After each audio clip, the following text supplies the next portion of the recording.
Good afternoon and welcome to The Pulse. This broadcast is live on DSTV channel 421, GoTV channel 125 and on all our social media handles. We're joining you on TV. Countdown begins to Ghana's nationwide post-flood cleanup exercise tomorrow as officials of public sector workers and MMDAs roll up their sleeves to restore affected communities, improve sanitation and build a cleaner, safer nation.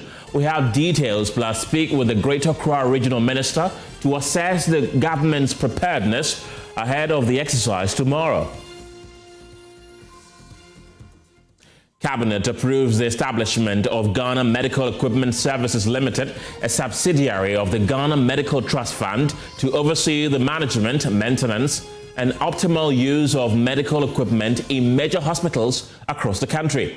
Cabinet has approved the Ghana Medical Equipment Services Limited, which will be a subsidiary of the Ghana Medical Trust Fund.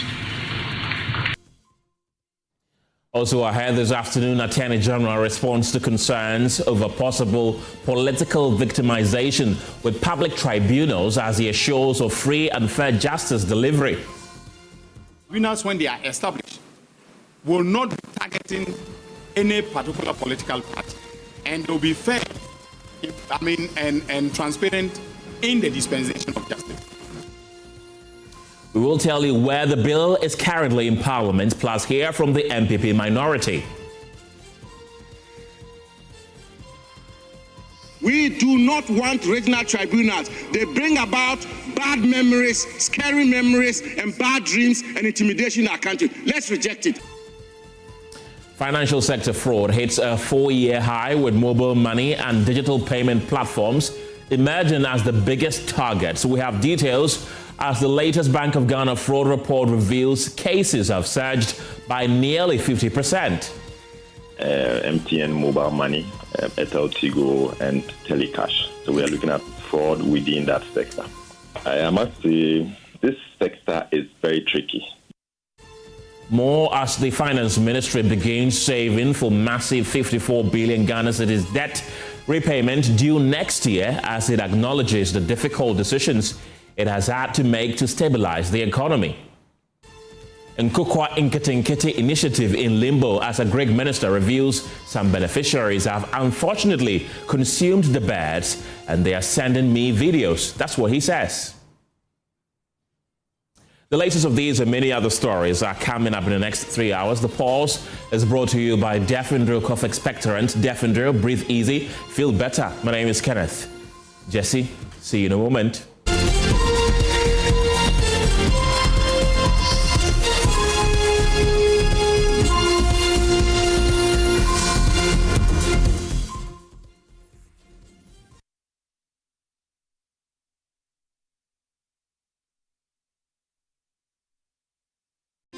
Another week is here on the greatest of all time show. My name is Giovanni Clip, and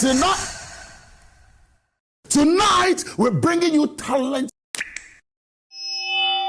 Contestant number 1, let's bring Baby Car. Let's bring. He did it for you. Cut. Oh, there is a leakage. Where's the plumber? For quality and durability, insist on Syntex Pipes. If you want quality, this be where you belong. Strong, tough, and reliable. Your perfect match to your trusted Syntex pipe. Syntex Pipe, it dey carry water, no wahala. Syntex Pipe, it dey make water dey flow. Syntex, and you're strong, and you're tough. So this strategy will lead. Oh no, not again. Say, relax. The generator will come on now. The generator is not working. Why stress yourself when the experts are just one tap away? Introducing Left Power, the smart emergency support app from Left Signature Limited. With Left Power, certified engineers respond fast, anytime, anywhere. No delays, no stories. Hello, sir. This is Left Signature Limited. The request has been received and our engineers are already on their way. Please relax. We've got you covered. choice is professional. Every LEF expert is certified, verified, and can be tracked in real time. Oh, you'll know they're coming before they even arrive. From electrical engineering and solar power systems to data center management, cloud services, smart automation, and software development, LEF Signature delivers excellence, fast, reliable, and professional. LEF Power. Your solution is just one tap away. Available on Play Store and App Store. Upgrade your print game with Konica Minolta, proudly powered by SkySat Technologies. From all-in-one machines that print, scan, and copy to professional systems and heavy-duty production machines, we deliver unmatched performance. Right now, SkySat has an unbeatable offer. 1 entire year of free servicing on all Konica Minolta machines. That's 12 months of expert maintenance for new and existing customers. Visit our new VIP print center at Pegasus Place, Airport Residential Area for a live demonstration. Call us on 050-164-5180 or 0302-798-829. Again, it's 050-164-5180 or 0302-798-829. SkySat Technologies. Performance that delivers every time.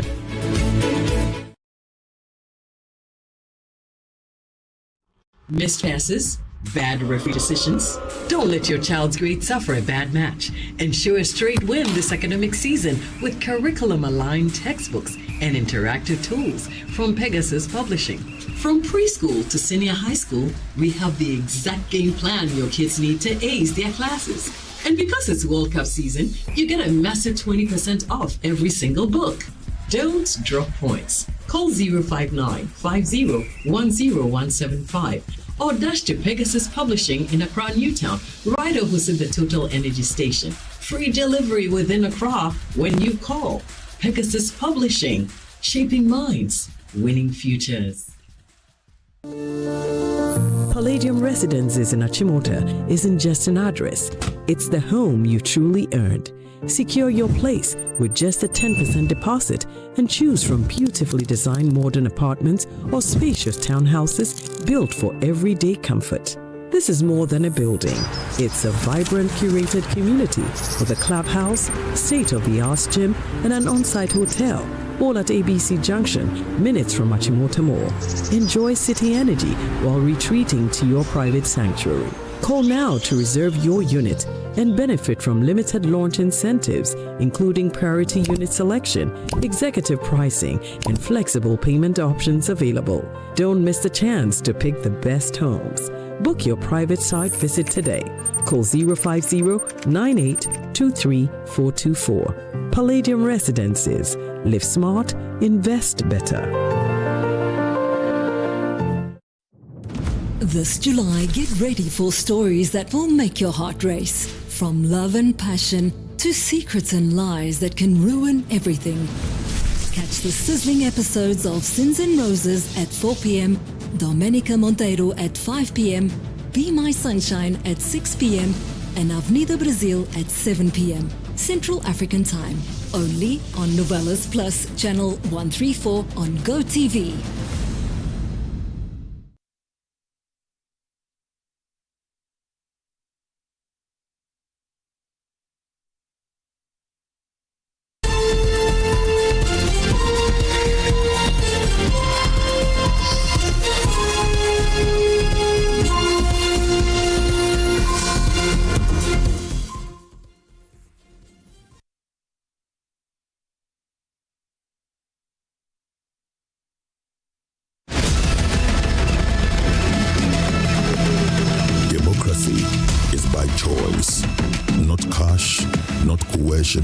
Not corruption.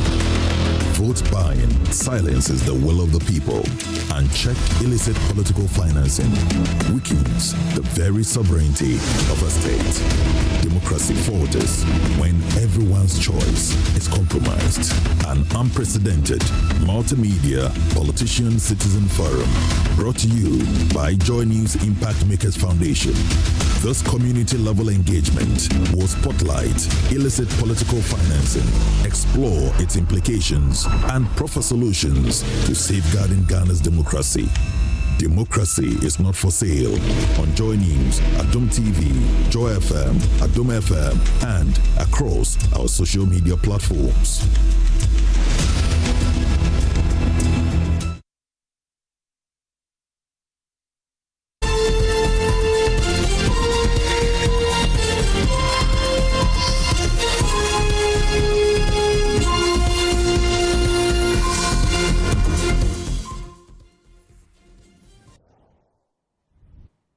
Hello again.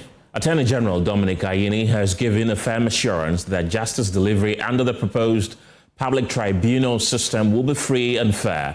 A bill currently before Parliament seeks to establish tribunals in the districts and regions to facilitate expedited hearings of criminal cases. However, the minority in Parliament is opposing the bill, arguing that it could lead to political victimization and revive memories of extrajudicial actions during the PNDC era. Listen to the MP for Damango, Samuel Abujinapo, speaking on the floor of Parliament on Wednesday. Build more court complexes, recruit more judges, recruit more judicial staffs, and if you want a jury system, let's have a jury system. Mr. Speaker, I don't want to believe this is job for the boys. I don't want to believe that. I don't want to believe this is job for the boys. It shouldn't be. And Mr. Speaker, the point, I don't want to believe that we want to recruit some lawyers from certain courtesses and make them chairpersons of regional tribunals, and get 2 people to become members of regional tribunals and get jobs and have some with Mr. Speaker, with respect, some kangaroo system where opponents of the administration will be run through a certain judicial system and jailed. We don't want that. Let's have the existing court system. Let's have the district magistrate court, the circuit court, the high court, the court of appeal, the Supreme Court. That is the judicial system in all civilized, developed countries in the world. We do not want regional tribunals. They bring about bad memories, scary memories, and bad dreams and intimidation in our country. Let's reject it. Well, the Attorney General, Dominic Ayini, has been responding to concerns over the bill, insisting that the system will guarantee free and fair justice delivery. There's a view that this is an attempt to bring back the tribunals, make it a case of a job for the boys, appoint members affiliated to the current government, that is panel members and chairmen, affiliated to the current government, and then have the members of the opposite party being dragged before the tribunals and then, facing kangaroo justice. I want to assure them that this is a tribunal that is party neutral, all right? That will be, the tribunals, when they are established, will not be targeting any particular political party.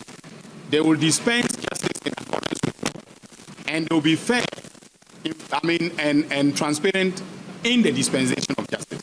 So that is something that I want to assure every Ghanaian, including the MPP. You're still watching the polls here on Joy News. We'll take a quick break. We'll be back with more.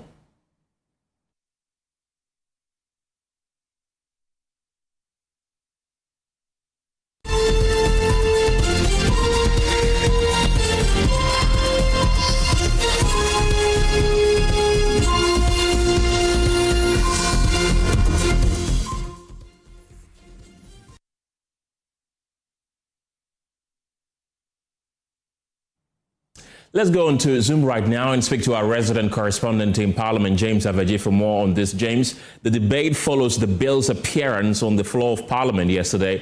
Tell me, how much progress has been made and what really remains before it can be passed?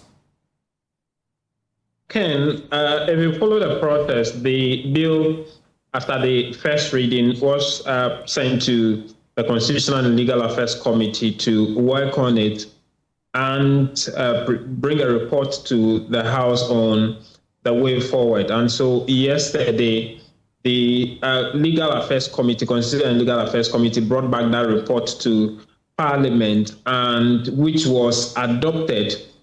And that triggered the debate on the principles of the bill. It is during that debate that we heard the minority largely kicking against any attempt to, fashion a bill to establish both regional and district tribunals across the country. For some of them who partially agree with the bill going forward, for instance, the NP for Efia, Honorable Isaac Boamanyako, agreed in principle. He believes that the entire focus of the bill must be changed. And if the majority side would agree to that, then they will have the full blessing of people like them to go ahead with it. But most of the minority members who argued, who participated in the debate on the principles of the bill, largely rejected any attempt to even pass anything in the name of, Tribunals Bill 2026. And so, after all of that debate, the bill has been sent back, and the next time it will appear on the floor of Parliament will be for consideration, which will look at the clause-by-clause amendment, and that will be followed by a third reading and possible passage if another consideration is not triggered for one reason or the other. Usually when amendment is done, some MPs who still have problem with some clauses as amended and have been brought back to the House may trigger another round of consideration. And so if that doesn't happen, then that would mean that after consideration and a third reading, that the bill would be passed. But before all of this happened yesterday, there was a motion that was moved that this bill must be dealt with expeditedly. And the minority inquired why that should be the case, and the AG has been providing some response indicating that there's a backlog of work as far as the judiciary is concerned, cases pending, and so they will need to do this in order to clear all of those backlogs in time. And so we expect that the next time it comes to the House, it will go through the processes and maybe pass the same day or the next day. That's where we are as far as the bill is concerned, Ken. Thank you, James. That's our Parliamentary Affairs correspondent, James Aveji, giving us the latest from the House of Legislature. Now, it's less than 24 hours until the much talked about nationwide post-flood cleanup exercise announced by President Mahama. Just last night, the president, speaking at a National Security Council meeting, said the government is doing everything possible to reduce the impact of flooding. He stressed that while floods can be managed, they can never be completely eliminated because they are natural disasters. In the aftermath of the recent floods, government also set up a post-flood mitigation task force to coordinate relief efforts and address the concerns of affected communities. So, from 6 a.m. tomorrow, ministries, departments, agencies, and metropolitan, municipal, and district assemblies will step out across communities to the silt drains and clear choked gutters. Well, government says the exercise is a critical step toward reducing the risk of future flooding. Critics, however, argue that taking thousands of public sector workers away from their desks for a day comes at a significant economic cost. So, is this a necessary sacrifice or an expensive distraction? And beyond clearing drains, what long-term measures should the government be implementing to reduce the financial toll of floods, especially on businesses and insurance companies that bear the cost of mounting claims? We will explore those shortly, but first, joining me on Zoom right now is the Greater Accra Regional Minister, Linda Oklu, to tell us about preparations going on so far ahead of tomorrow's exercise. Minister, grateful for your time this afternoon. As we all are aware, government is mobilizing the entire public sector for tomorrow's cleanup exercise. What specific outcomes are expected by the end of this exercise? Thank you so much. First of all, greetings to our cherished listeners and viewers this afternoon. Tomorrow's exercise marks the beginning of a renewed sanitation agenda for Greater Accra. And like stated earlier, we have spent all the policy and this status to undertake extensive disinfection of their drains, choke gutters, and spaces, and make sure that unauthorized are expensed over public space are also taken care of. And more importantly, in fact, our aim is to make sure that we restore public confidence that government is taking decisive action to improve sanitation and reduce flood in the Greater Accra region. And what is the arrangement for MMDAs in the region tomorrow? Yes, in fact, we had a meeting with all the stakeholders involved. We were able to meet some traditional rulers, NADMO. We met environmental protection officers. We also met all the coordinating directors. To have a roadmap. Yesterday, all the rec members went for a rec. We went all the scientists. Have a part of some of the logistics that was there at the various and so we did that today. And so as I'm speaking to you now, all logistics are ready. Place at the various all the things that can be await tomorrow's exercise. And so I can assure you that all the MMDAs are fully prepared. We have an itinerary for all the districts. So anybody, any institutions that want to join with their phone numbers, we are going to share on Facebook and other platforms, and so that any NGO or any institutions that want to join can take the number and follow. All that we are advising is that if you live in Medina, make sure that you join the Medina main assembly to do the exercise. Don't travel because vehicular movement will also be controlled tomorrow. And so preparations are underway. In fact, the only challenge we're facing is the dumping site. And also, that the government has properly managed to secure a designated transfer station across the region that will receive all waste collected. And I can assure you that we wouldn't have problems, but Ashwater is ready, Texas is ready, Panta is ready, Akiama is also ready, Malam and College as well. Already, critics say this is a one-off intervention that does little to solve Accra's perennial flooding problem. How do you respond to that? Sorry, I didn't get that. Critics are already saying that this is a one-off intervention that would do little to solve the perennial flooding we keep experiencing in Accra. How do you respond to that? Yes, I would say that, yes, I know flooding has affected our communities for many years. However, this exercise is not an isolated event. It forms part of a broader strategy initiated by His Excellency the President of the Republic of Ghana to restore environmental sanitation and improve our urban resilience.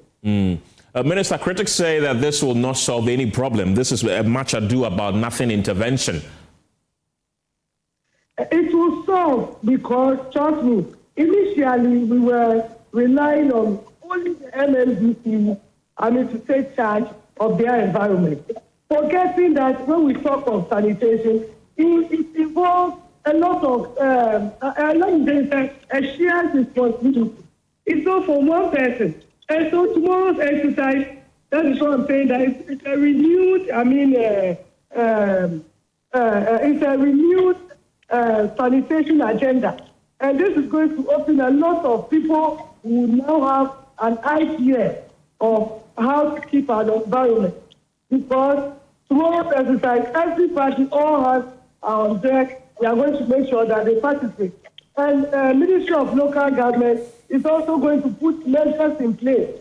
And not only the sanitation aspect, but also there is a demolition aspect that goes with whatever we are doing. You know, the Hydro has brought out with a video of all the districts. And some of the buildings have been earmarked for demolition. And so we are hoping that the sanitation aspect also forms part of it. After the sanitation, we also go to the demolition aspect. So at the end of this exercise, trust me, we are going to reduce flooding in Greater Accra. Let's look at the security arrangement for tomorrow, because as we are expecting, it's going to be a massive exercise that's going to happen tomorrow. How are security arrangements being put in place? Yes, as I'm speaking to you now, like I said, the right side meeting was held. And so all securities from the various districts, in fact, tomorrow, we are expecting more than 500 policemen, on duty. And so all of them will be placed at some vantage places to make sure that tomorrow's exercise is successful. And they're also going to be part of the clinic, not only going to make sure that they monitor the security aspect alone, but they are also part of the training. In fact, the most good news is that even doctors have also pledged, nurses have also pledged, to deploy some of their staff to also make sure that they participate. And so, like you said, tomorrow's exercise is going to be massive. And security-wise, everything is said. IGP has made also some interventions to make sure that all the police from the various districts are positioned at some vantage to make sure that tomorrow's exercise will be successful. So everything is on course. You did mention that there's going to be the deployment of 500 police officers. Is it across the region? Where are they going to be placed? Because others will argue that that is woefully inadequate if it is just 500 police officers who are going to offer protection. That from the regional command. That is from the regional command. Yes. Yes. And the district, in addition, are also supported. So this is from the regional command. The 500 is from regional command. Well, this is a nationwide exercise.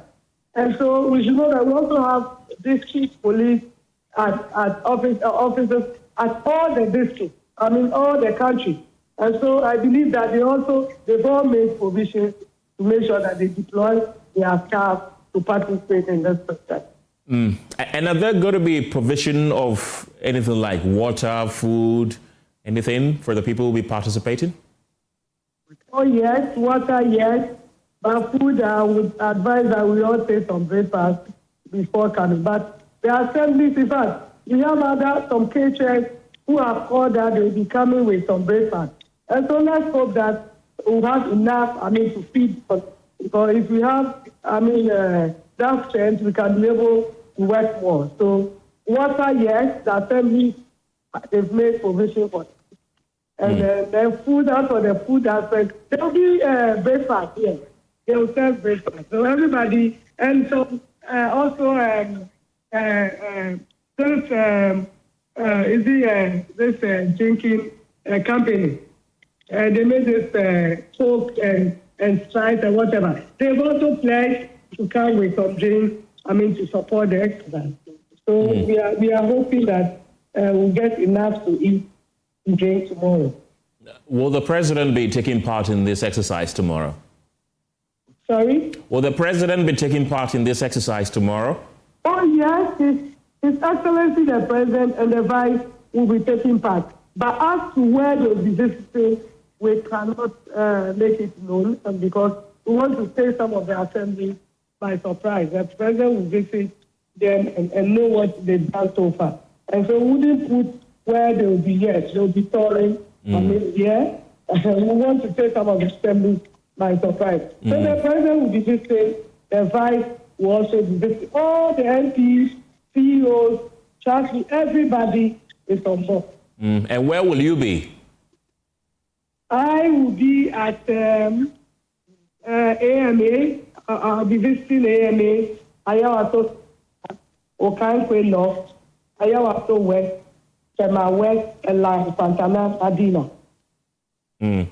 Minister, I want us to stay a bit on the security aspect because it's very important. The safety of all those who will be participating is very important to us and yourself, I want to believe as well. You mentioned that the regional police command is going to release some 500 police officers to provide safety. You've also said that the various district police officers will be released to patrol their areas. Do we have specific numbers as in every district, every municipality, every metropolitan area? These are the number of police officers that will be providing safety. Do we know?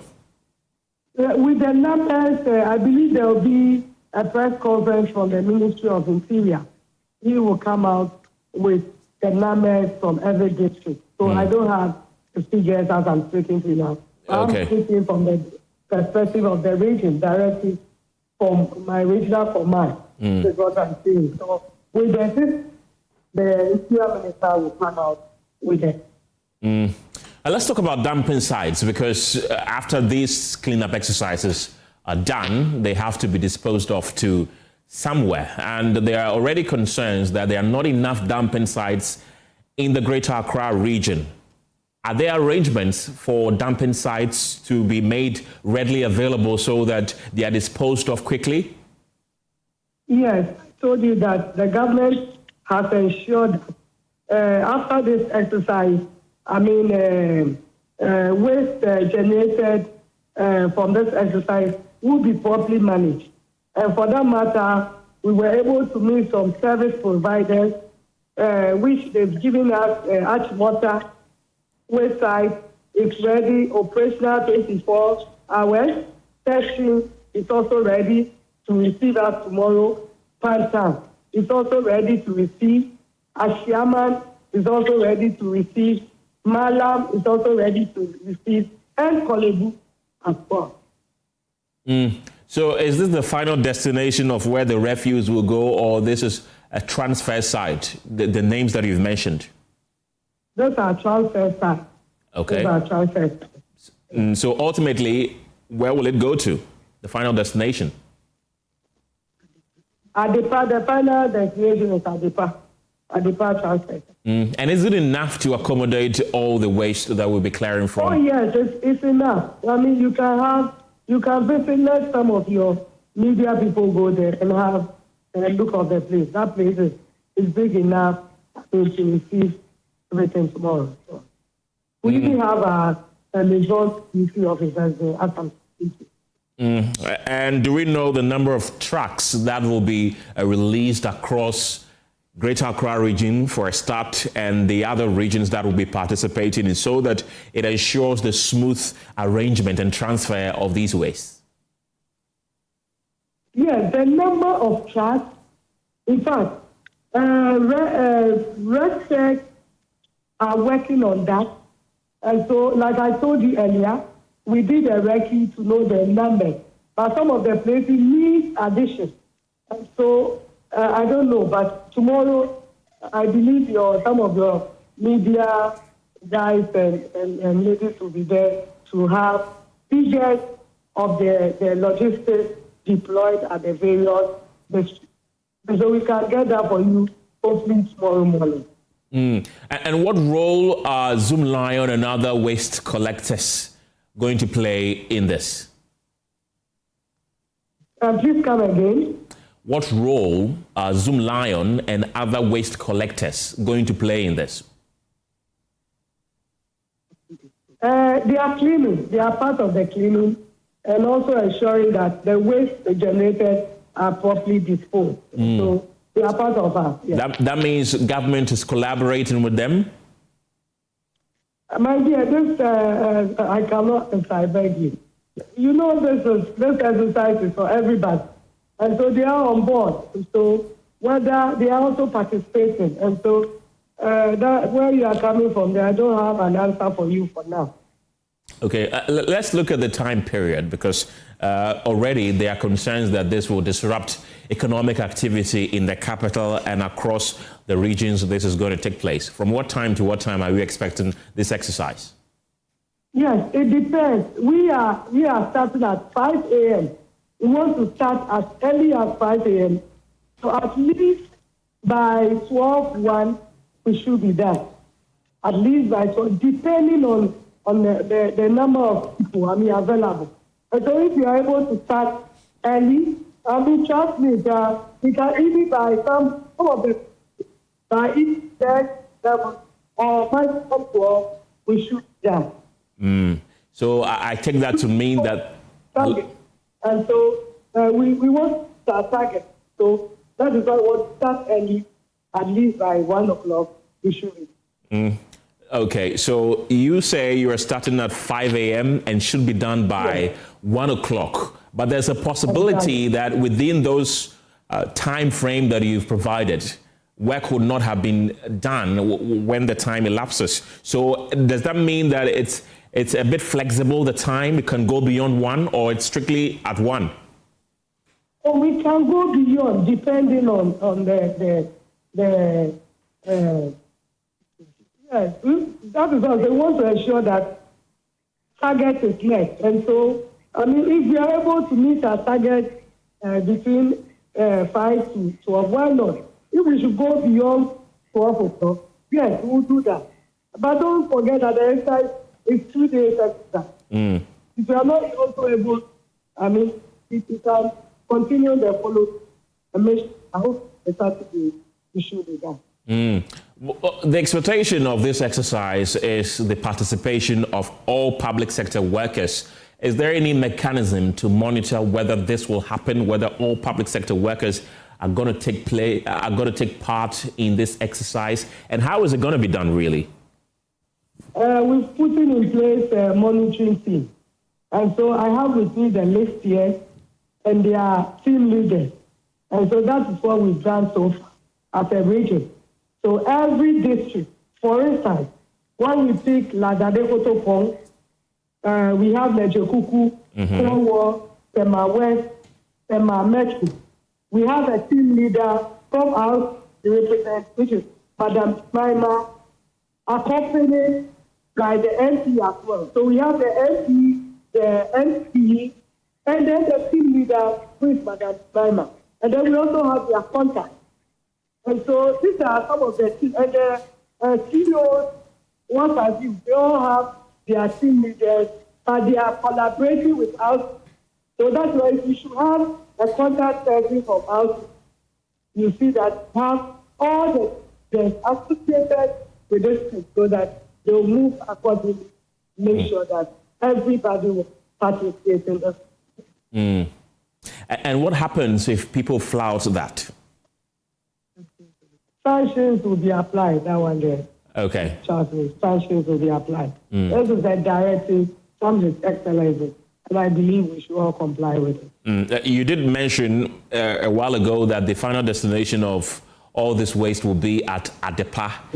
Is it the expectation that even the waste from places like Boom, Dowenya, Tema, and faraway places are all going to end up at Adepa, or they are segmented? They will take other places, but that hasn't been confirmed yet. Okay. So Adepa has been confirmed. Hopefully tomorrow, those that the additional side that has been confirmed, we will let the public know. But as I'm speaking, like I stated earlier, Adepa is ready, I mean, to receive as many as possible. So we are good to go. What about emergency situations? Have you factored that into consideration? Because likely anything can happen. Ambulances, medical officers, are they on standby? How is that going to work? Yes, ambulance services and all the medical has been briefed. And so we are going to deploy all the ambulances at the various districts, even fire extinguishers, fire service. They are also bringing their equipment. Okay. And so every assembly has an ambulance. Every assembly has an ambulance. Okay. And so they are going to deploy all to make sure that the exercise become one of the most effective. Okay.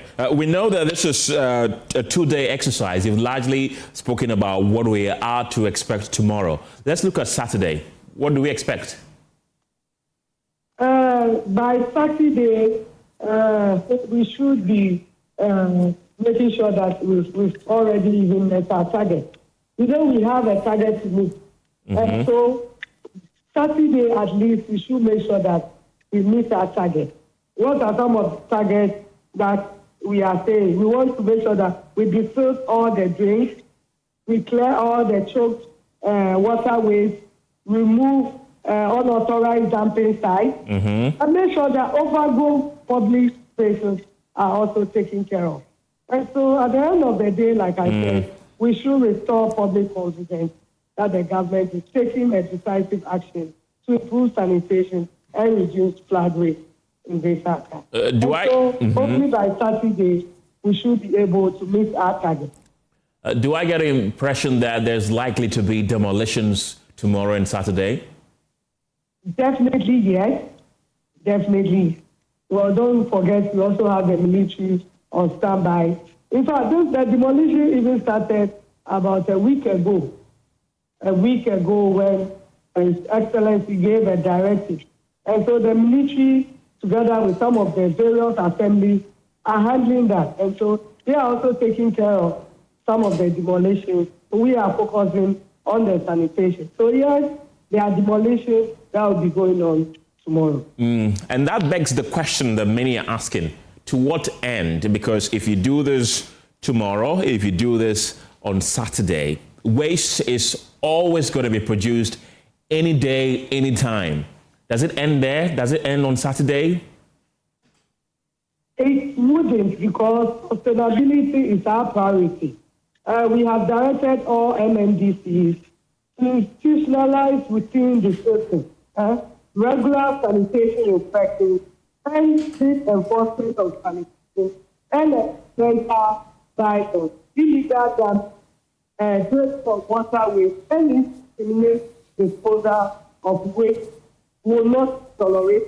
And don't forget, like I said, with the demolition exercise, we are going to concentrate on it now have Akufo-Addo, because I have fully started with the list of all the places that need by people need to be demolished. And so we have those houses that need to be demolished. And we make sure that by the close, or not even this exercise just for sanitation, but it continues. I mean, it doesn't mean that after these 2 days we are going to relax. Every day is a sanitation day for all the MMDAs. And so they are very much aware, which we are monitoring them. We have a platform that we daily monitor their activities. And so after these 2 days, I mean, sanitation continues. I mean, the exercise continues. Demolition continues until we meet our target. And those buildings that have been earmarked, trust me, will make sure that all those buildings are pulled down, and so that we reduce floods in the region. So all the buildings that have been earmarked by Hydro, at the end of the day, in fact, they've also given themselves a target. And so by the end of their target, we should be able to make sure that after the demolition, we reduce flood in the region. And so it's not going to be a 1 day, neither 2 days. It's something that will continue until we meet our target. Let's look at Saturday, because we know that Saturday is specifically for the general public to participate. Is it compulsory? Who is to ensure that people participate? Whose responsibility is it going to be? Is it going to be the MMDAs? What is it going to be like? The environmental health officers have been deployed at the various assemblies. All of them have been deployed. And so they will make sure that everybody participates in this. And like we said, if you fail to participate, they are sanctioned. And so I believe, in fact, people have been calling, hey, can we go to work? I said, no, make sure you finish the exercise before you can. So you can see the enthusiasm in which people want to participate in this. So everybody will comply and make sure that you all participate in all this exercise. Make sure that it becomes successful. Let's look at the cost then, because all this involves money. How much is it going to cost us to embark on this 2-day exercise? If I should tell you there's a cost, I'm lying, because the reason why I say I'm lying, we've not had any budget. As I'm speaking, there hasn't been any budget, because some of the road contractors voluntarily has given us their equipment. They've given us the equipment to help with tomorrow's exercise. Zoom Lion voluntarily has also provided some logistics. As I'm speaking to, when you come to RCC, some NGOs, companies have also brought some logistics to support tomorrow's exercise. perhaps the assemblies are going to, in terms of buying water, and don't forget we also have drip machines at the various assemblies. And so the little fuel they have to provide, yes, why not? They'll provide the fuel, but we haven't, as a region, have a holistic budget for tomorrow's exercise. It's no. There hasn't been. All that we plan now is voluntary. People are bored and they want, police support and tomorrow's exercise. So there hasn't been any budget that I'm speaking But Minister, the region cannot solely depend on the benevolence of individuals and companies. Surely you must have put certain amounts in place to say that, okay, we are putting this there for the ambulance services that you mentioned, the police, the services of the police, the tracts that you said you are going to get at the regional coordinating council. You, Minister, will be going around, and also you will be dumping it at its final destination at Adepa. So if you are relying on the benevolence of groups and individuals, that's understandable. But to say that you have no cost, that is a bit difficult to understand, Minister. Yes, in fact, when it comes to RCC, financially, we are not able to support. You should know the budget that comes to RCC. And the various assemblies, yes, if they are going to, have a budget, like I said, it's not a budget that will be too much. Providing, you see, there should be a limit of the budget, the expenditure they are going to spend tomorrow. Don't forget that. There's even a direct form. It's not some big money out of it. This is a disaster, but so, such a disaster, we should spend that amount because we want. So like I said, Minister, I'm losing you. If you, I don't know if you can get the phone closer to your mouth or kindly reposition yourself so that we can have a fruitful conversation. Yes, I'm saying that financially, RCC, we are not financially stable to support this exercise. And when it comes to the assembly, don't forget they also have a directive as to the usage of their funds. All assemblies, they have directives as to the usage. And so even if they want to provide water to the people, I'm speaking to you now, logistics has already been made available for all the 29 assemblies. And so that one for sure, I'm speaking to you now, we have all the logistics sitting at the various assemblies awaiting tomorrow's exercise. Yes, they may perhaps spend some incur from debt, yes, but it's not going to be too much. It's something that would be something that they should within their limits, so that when an auditor comes to them, they should be able, to explain. But like I thought, this is a disaster. It's a disaster.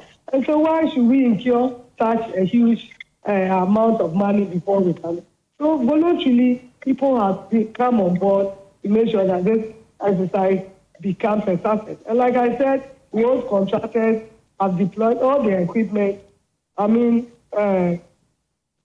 NGO institutions that produce liquid soap, canvases, poles, what have you, shovels, they've also brought up their support. Local Minister of Local Government has also support.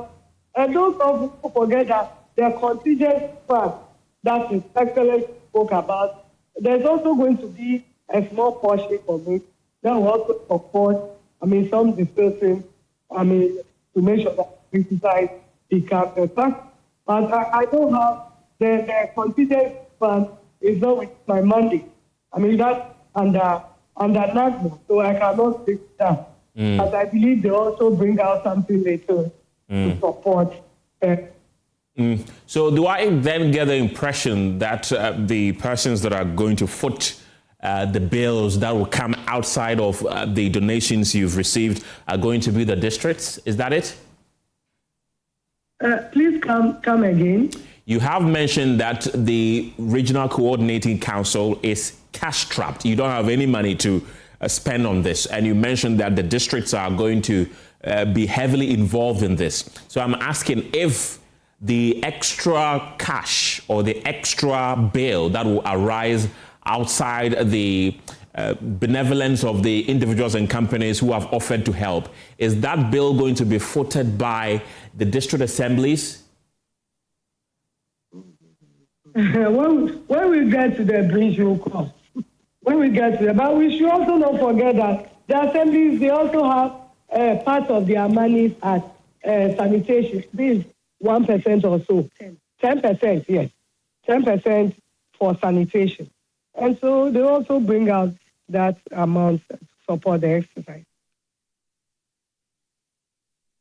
Okay, Minister, you said that when we get to the bridge, we'll cross, but we are barely 24 hours to get into the bridge, and yet we don't know how we're going to cross. Isn't that concerning, some will say? There are priorities to make sure that the logistics needed are available. And as I'm speaking to you now, I stated earlier that we have all the logistics, all the equipment needed are ready sitting at the various assemblies. Okay. And so we are ready for tomorrow's exercise.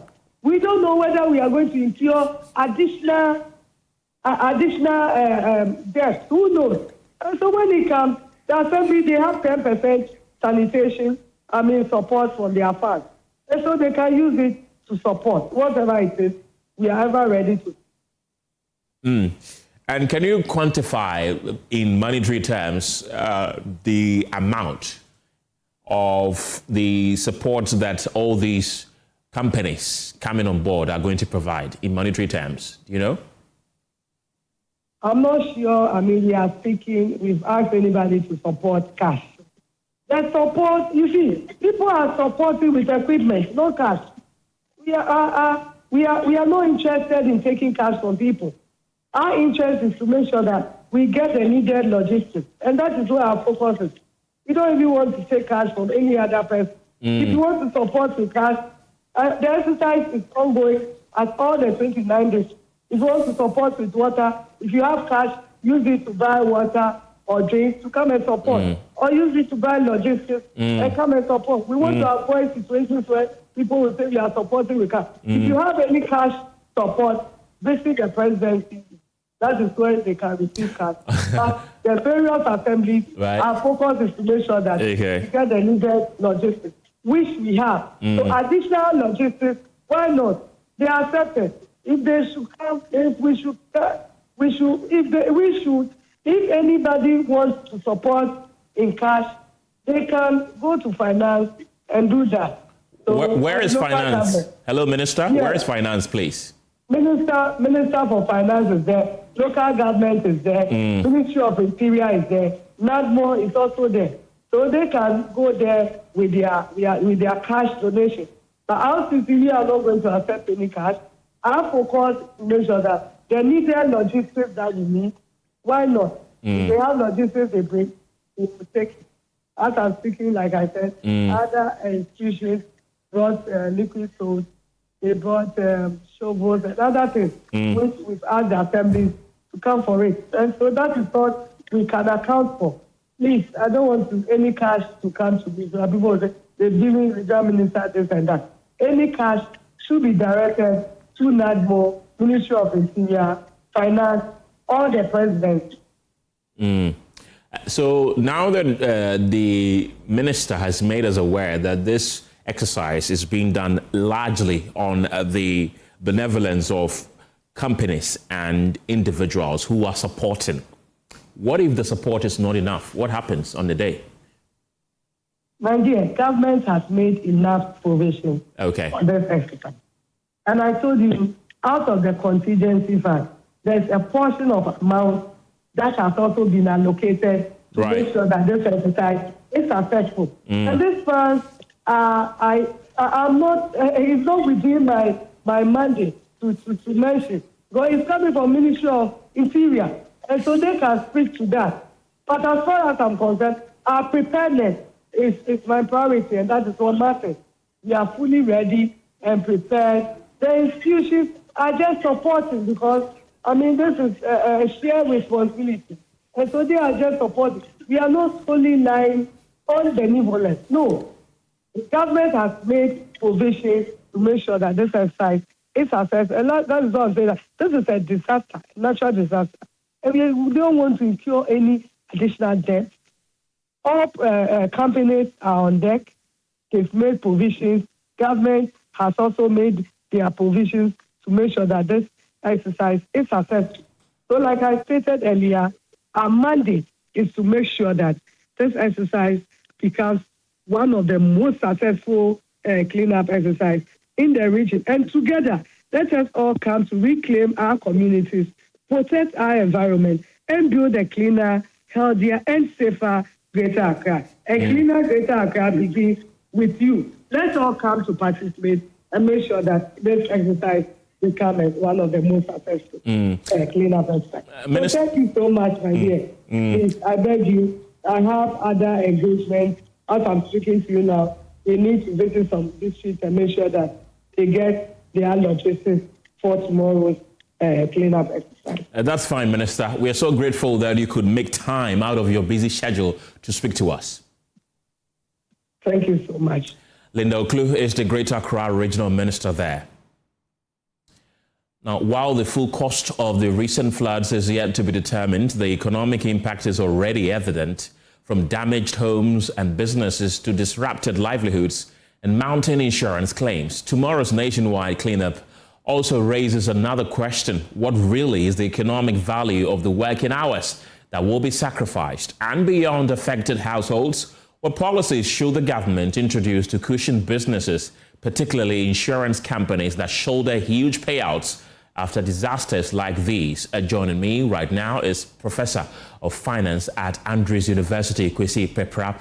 Also joining the conversation is MP for Ebuakwa South, Dr. Kingsley Agyeman, who is an insurance expert. Gentlemen, grateful for your time this afternoon. Dr. Agyeman, I want to begin with you. Individuals and businesses have already suffered significant losses, but insurance companies are also under pressure as claims continue to rise. How is the industry coping at this very depressing time? Thank you very much, and a very good afternoon to all your cherished viewers. My sincerest condolence to all the bereaved families and those who lost properties in one way or the other.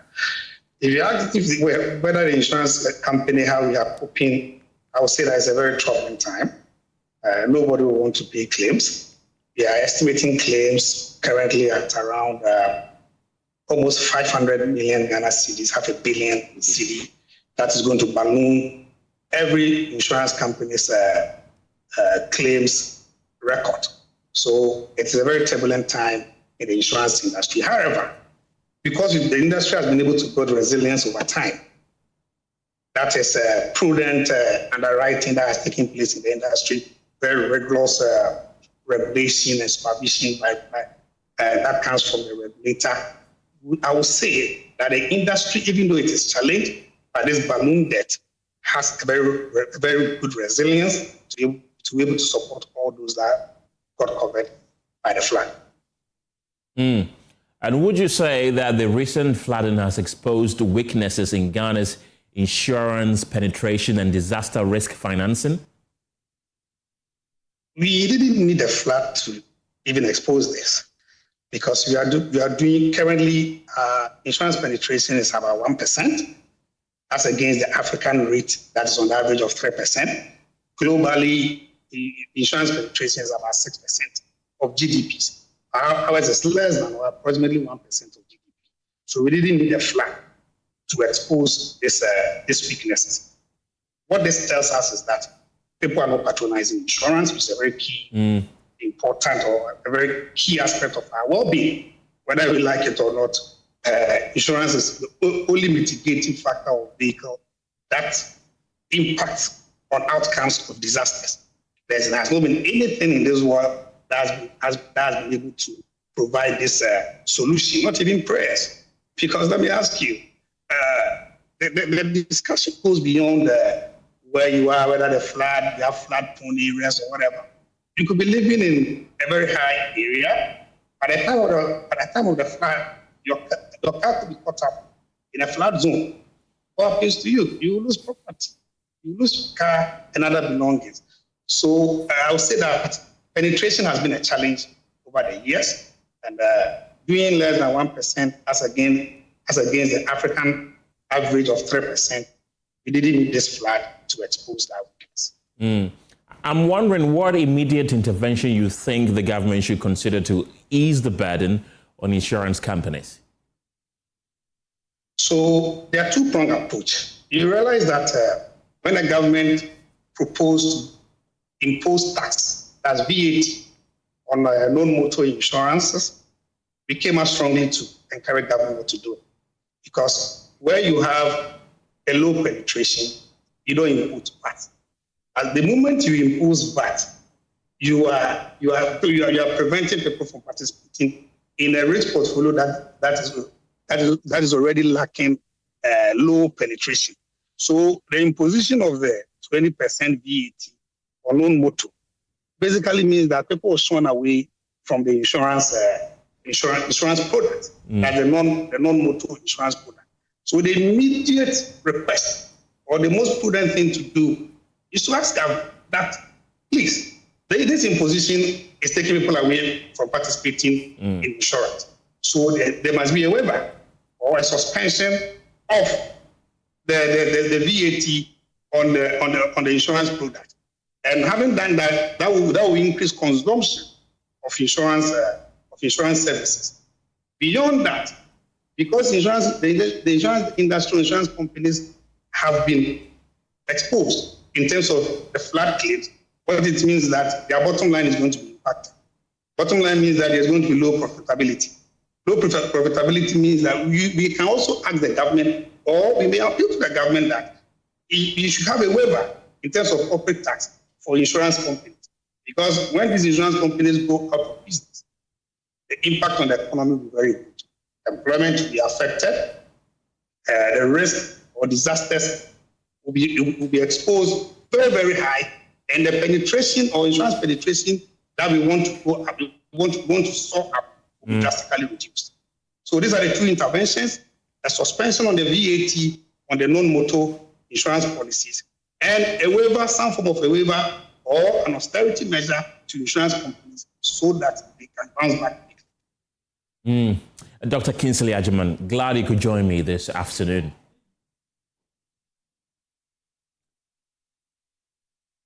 You're still watching The Pulse here on Joy News. We are also live on social media and on myjoyonline.com, and still on the post-flood cleanup. The government is sending a strong message ahead of the National Sanitation Day exercise, warning that traders who open their shops on Friday will be caught under fire as the government demands full participation. The local government minister, Ahmed Ibrahim, says all shops must remain closed during the exercise, warning that anyone who opens for business instead of taking part will face the consequences. All other political activities must be suspended. Everybody must be on board. All markets and shops must be closed. And this one, the CDS is on board. And the IGP is on board. And the Controller General for Immigration is on board. So if you go and open your shop, you will be on fire. This is not just the normal thing that we've been doing. If a president speaks and you want to take it for granted, the law will deal with you. He is the commander-in-chief of the Ghana Armed Forces. All shops will be closed. All markets will be closed. And the market, when the flood came, it entered most of the market.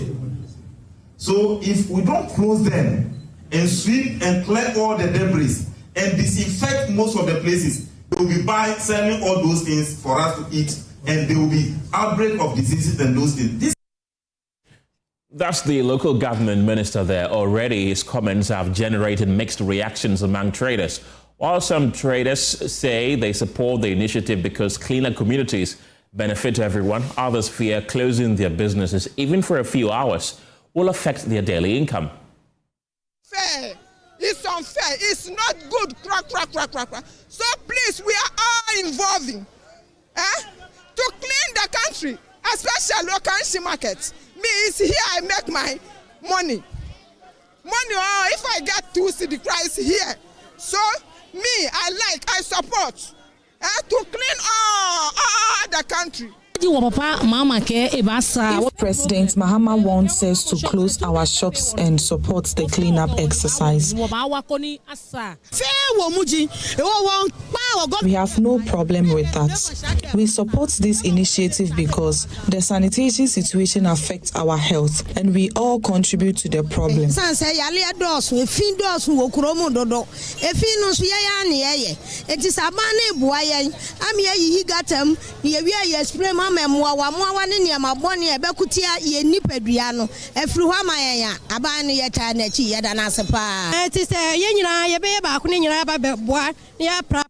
If government is helping us clean the city, we must support it. So what do we have? Baba next time, no. I am your friend's announcement and Ansana. Bibisa Bantia Dana say in Napo ready every month every month we only appeal to government to announce such exercises early enough so traders can prepare and comply. It's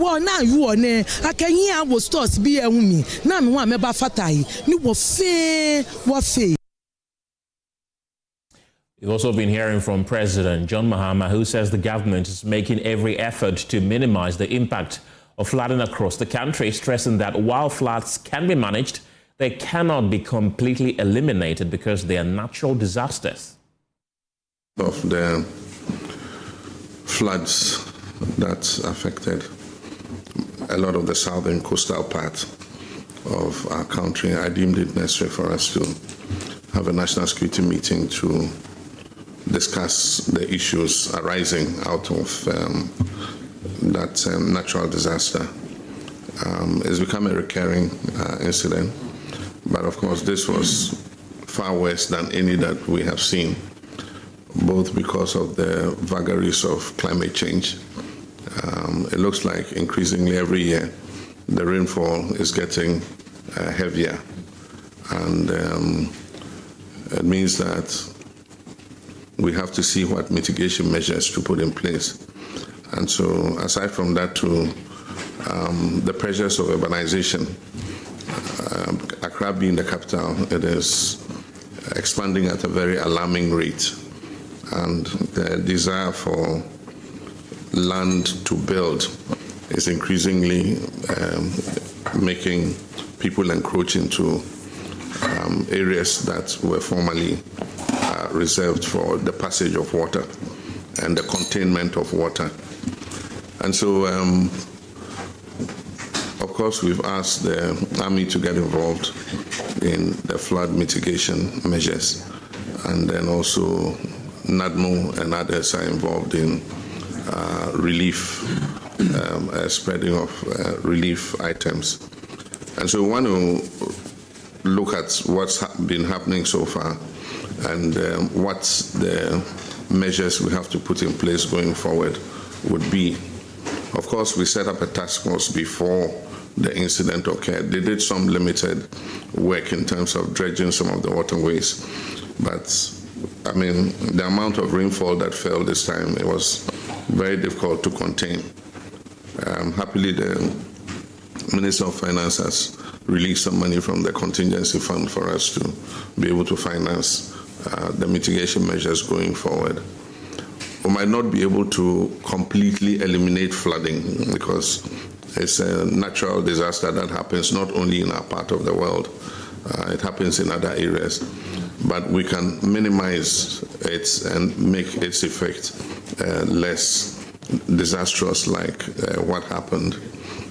In this particular case, all countries from Gabon to Cote d'Ivoire reported flooding and some loss of lives, some much higher than us. And like we Christians say, in everything we give thanks. And we hope that we should be able to work so that we ameliorate the difficulty that people are suffering. President John Mahama there. And while we fight floods, we know that sound infrastructure drives economic growth, public services, and national competitiveness. Yet aging assets, poor maintenance, and climate threats continue to strain critical systems. Ahead of the launch of the Ghana Infrastructure Report Card 2026, the Pulse speaks with the Ghana Institution of Engineering on why independent infrastructure assessments are vital for smarter investments, better policies, and sustainable development. And joining me in the studio this afternoon is Dr. Charles Asafo-Addo. He is a member of the GHIE's Public Accountability Committee to discuss how engineering-led assessments can boost accountability, improve infrastructure performance, and build a more resilient Ghana. Dr. Asafo-Addo, grateful for your time this afternoon. Why is the Ghanaian Infrastructure Report Card important at this time?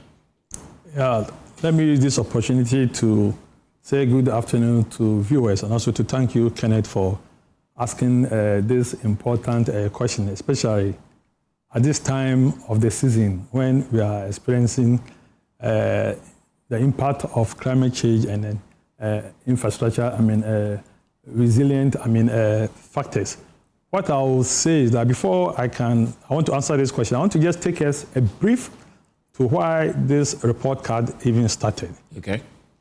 Report card is just like we all know, when we all go to school, at the end of every term, after examination, we are given a report card. Right. And then this report card is a big opportunity for the students, for the teachers, and for the parent to assess or evaluate the performances of the student in all various subjects the child might have taken. It had a history that it came from United States of America, that in 1988, through the US Congress, they gave a chapter that they wanted an assessment of all the critical infrastructure in the United States. It was through Congress, and after 10 years, because they want to ensure that they depoliticize it, there's no political interference in the assessment, the American Institute of Civil Engineers took over, and then they become like a ritual that every 4 years they give the American people, the assessment of their infrastructure. And in 2002, United Kingdom also picked it up. And then the Canadian Institute of Civil Engineers also did it. In Africa here, we have South Africa, which has also done a similar report card.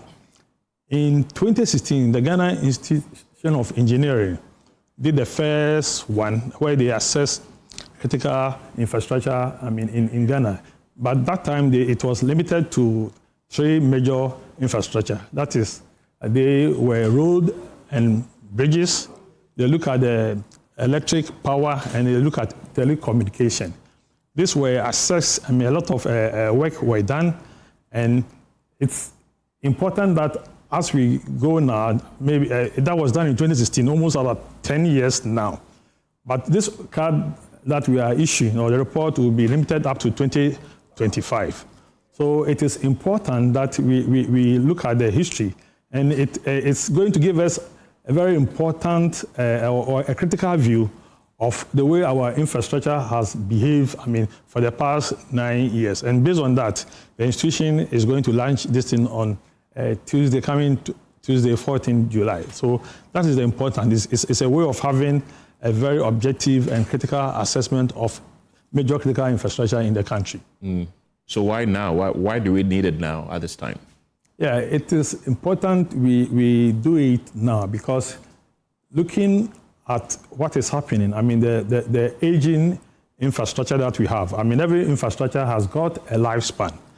Everything we see, when we build bridges, we know that maybe for the next 100 years, a major bridge or 50 years has to stand the test of time. And all this infrastructure that we build, be it road or be it electric power, they all have a lifespan, just like a human being. Right. And because they are deteriorating, and they also need maintenance. Without maintenance, their lifespan will be over. And more so because of the climate change. I mean, things have changed. You make certain assumptions to build an infrastructure. And now the whole world, we are undergoing major climate change. So Ghana Institute of Engineers has started this thing 10 years ago, and they want to bring this thing up so that all policymakers, all those who are making decisions, will know the state of our infrastructure, just like the report card. If you know why the performance of your children or your child, and then you know that this is where you are from, this is where you are, and you can know where you are going. Because we expect a lot of population change. We know there's going to be increasing demand and pressure on our infrastructure. So this is very timely that we issue the report card for people to know where we are now. Many will ask, what really is the report card going to assess, and how is the assessment going to be done? Yeah, I think in January, I mean, I will just give, because I don't want to, everything is going to happen on Tuesday. Right. As you said, I mean, we look at, the other one look at road and bridges. So this one will definitely look at road and bridges. We also look at the power sector, energy. I mean, we look at transport sector, and then we'll look at health infrastructure. We look at educational infrastructure. It's important that the major 8 sectors that we have looked, and these 8 sectors were done. I mean, we came up with what we call the fact sheet. This fact sheet were sent to the ministries. It was sent to municipals, and then they did the validation. So it is something. It's better we ask everybody to come around, and so that you can really see the details of this important report, so that we can have a very objective assessment of the state of infrastructure in Ghana. Interesting. And let's talk about the major infrastructure challenges in the country. What are they? Because many wonder how, if you compare our country to, let's say, a continent like Europe, they have older buildings, older infrastructure, but they are still in shape as we speak today. Why is that?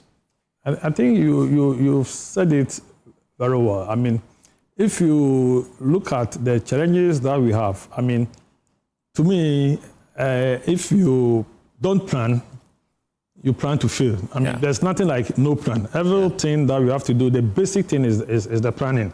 And in planning, you need to look at the expected population growth. If it's road, we have the anticipated volume of traffic. I mean, the ASI loads that we expect to come on the road. If it is power, we know that the population is going. We know this is an industrial zone. If it is internet or communication, all those things are major infrastructure. And the first thing is the planning. If we don't have adequate planning, and then we will not go anywhere. The other point I've seen, or it's all over, is that there's a lack of maintenance. And then the issue about maintenance, that it is only seen when it is not there. Most of these critical infrastructure, when they are performing very well, we don't even think about them. It's only when they fail, then we really realize that something major that our life depends has failed. So in January, we assume that everything is okay. There's no funding for planning. There's no, issue of little things. I say a stitch in time, save 9. We don't pay attention to little things. You see a road which is developing a very small crack, it expands to a pothole, it becomes a manhole, and then there is emergency. So in general, our attitude towards maintenance, we are quick to start a major rehabilitation.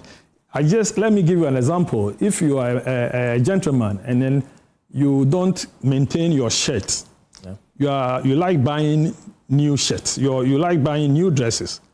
I think what we are trying to say is that the new dresses that you are buying, you also not maintain them. So if you cannot maintain, why do you buy a new one?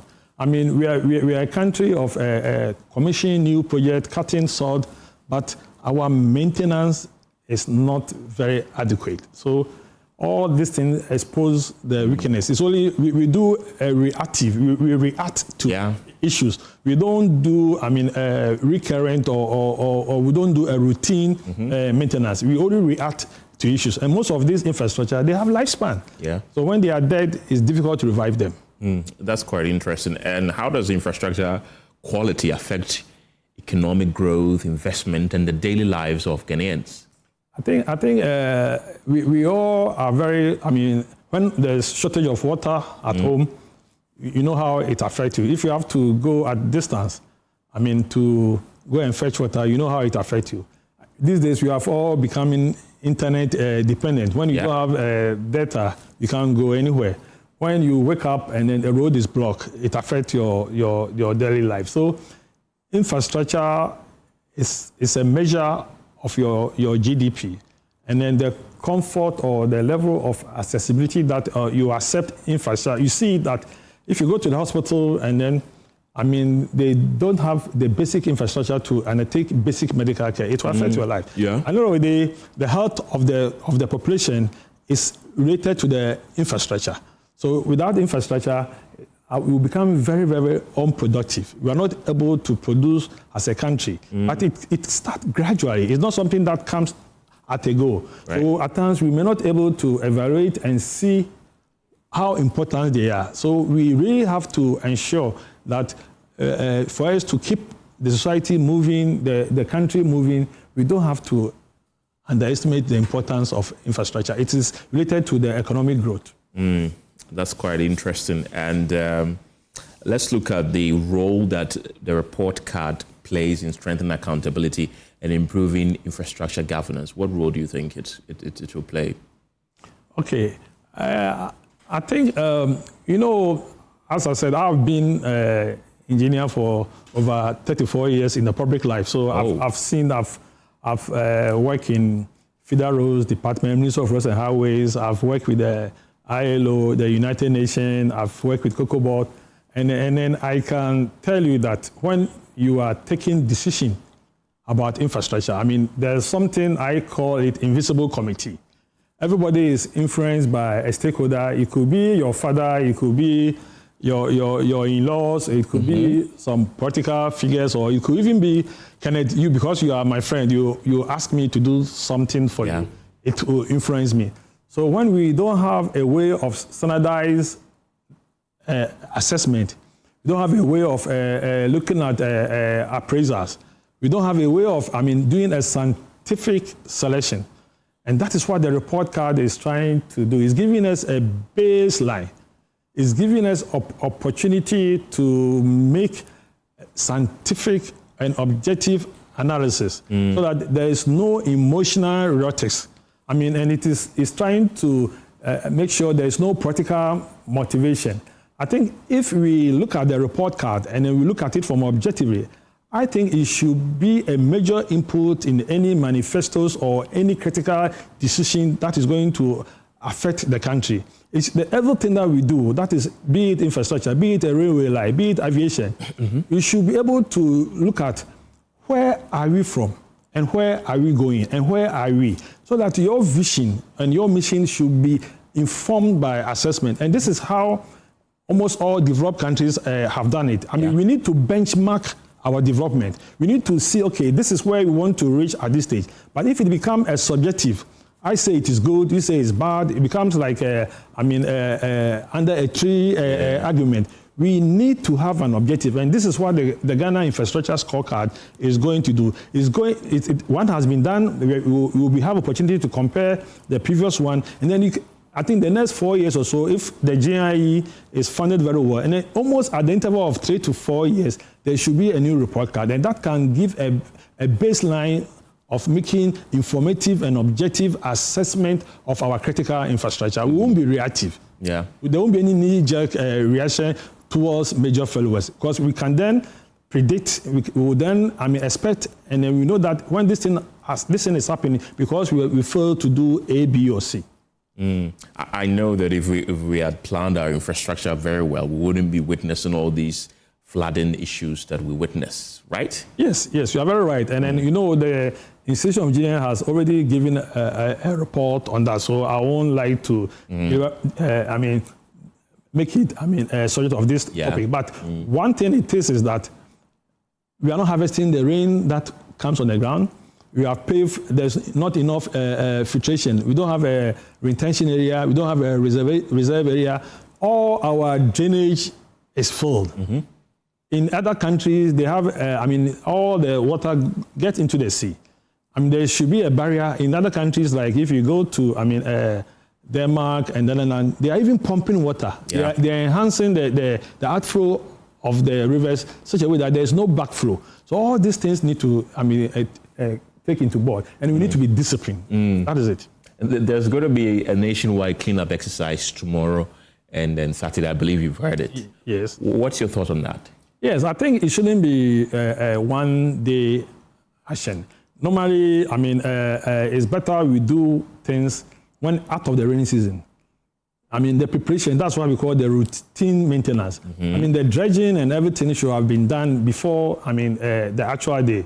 We prepare, it's like football. You spend 1 week to prepare, and then usually 90 minutes for the action. And all that you'll be saying fits perfectly into this. We are being reactional. Yeah, exactly. So our preparation should have been adequate. Because we know that anytime there's May, June, July, it's a wet season. And I think I also agree, somehow with what our Excellency said, that we should think of relocation. Or maybe we should find means that during the wet season, people who are in the flood-prone area should find a way to protect their... Even in America, it happens. When the hurricanes are coming, they vacate the area because there is an early warning system. Yeah. Things that can warn you that, look, the floods are coming. Protect your system and vacate. Because when you lose one life, it costs the nation a lot. Dr. Charles Asafo-Addo, thank you very much. He's a member of the Ghana Institution of Engineering Public Account Committee. You're still watching The Pulse here on Joy News. Now, beyond the physical cleanup, the Seventh-day Adventist Church says sanitation is closely linked to healthy living and responsible citizenship. The church believes maintaining clean surroundings is a collective duty and part of promoting healthier communities. And I've been joined on Zoom by Pastor Colonel Retired Peter Nyako Diodo. He's the president of the Southeast Ghana Union Mission in Tema. Welcome to the program, sir, of the Seventh-day Adventist Church to discuss the church's participation in the National Sanitation Day exercise. I want to find out from you, what specific activities will the members of SDA undertake during the National Sanitation Day exercise? Thank you so much. We are encouraging the church members to come out in their numbers. We have a lot of branches all over the country, and in my jurisdiction, I have 912 churches. And so we are asking all the churches that they should come out tomorrow and make sure that their surroundings are kept clean. They should dredge the gutters and make sure that everything is okay, because we cannot worship God, let me say, in a dirty environment. Cleanliness is next to godliness. Our God likes clean things. And so we should make sure that our environment is clean, our neighborhood is clean, and our country is clean. Basically, I've been told that tomorrow is for the security personnel, but since Saturday, we will go to church. Some of us who would have the time will do it tomorrow. And the rest on Sunday, those who couldn't do it tomorrow, will do it on Sunday, so that we also contribute our quota to the cleanness of our beloved country, Ghana.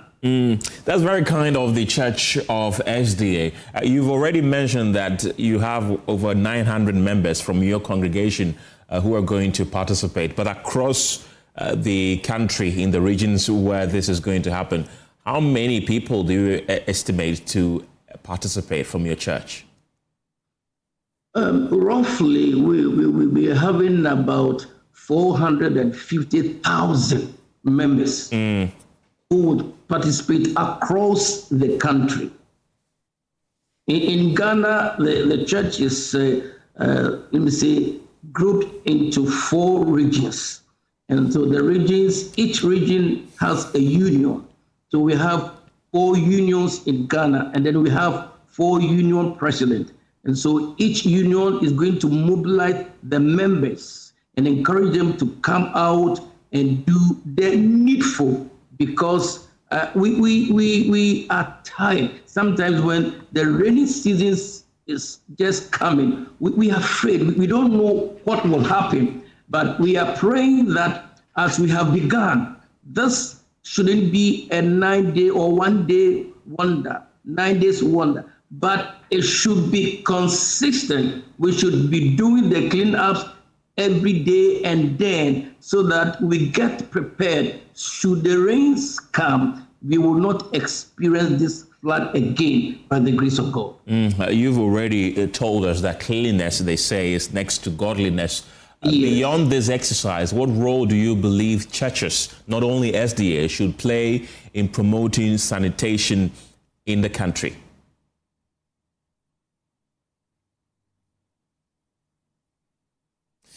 Oh, unfortunately, Kenel retired has frozen. We're getting feedback from his Zoom, but he is the pastor and president of the Southeast Ghana Union Mission of the Seventh-day Adventist Church in Tema. You're still watching The Pulse on Joy News. Return from the break with more. See you in a moment.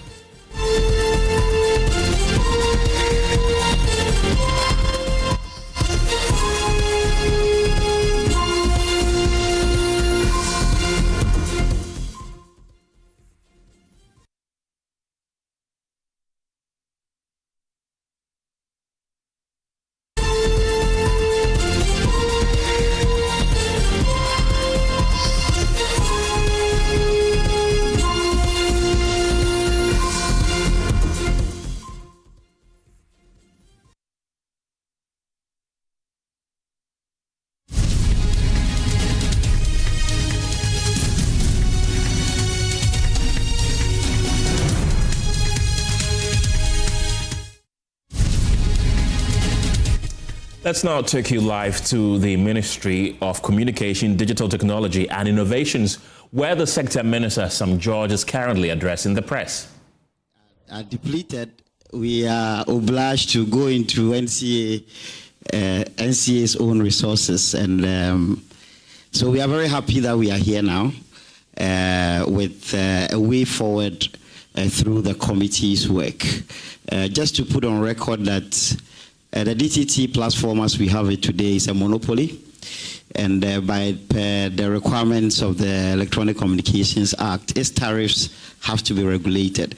We are happy to have supported the committee's work with the modeling, financial modeling. We would be subjecting the eventual tariffs to regulatory approval as and when it comes up. Thank you very much, and this is a big step. 10 years late, but better late than never. Thank you very much. Thank you. We are honored to have the chairman of the Parliamentary Select Committee on Information and Communications, Honorable Dr. Abednego Bandim, with us, and he'll give us a few remarks. Thank you, MC. Honorable Minister and Honorable Deputy Minister, may I observe the protocol already established and proceed. Everybody on the table is happy, and I'm also happy because I'm happy that you're all happy. Because if you're not happy, I believe my doors would be knocked at to resolve some of the problems that will arise out of this.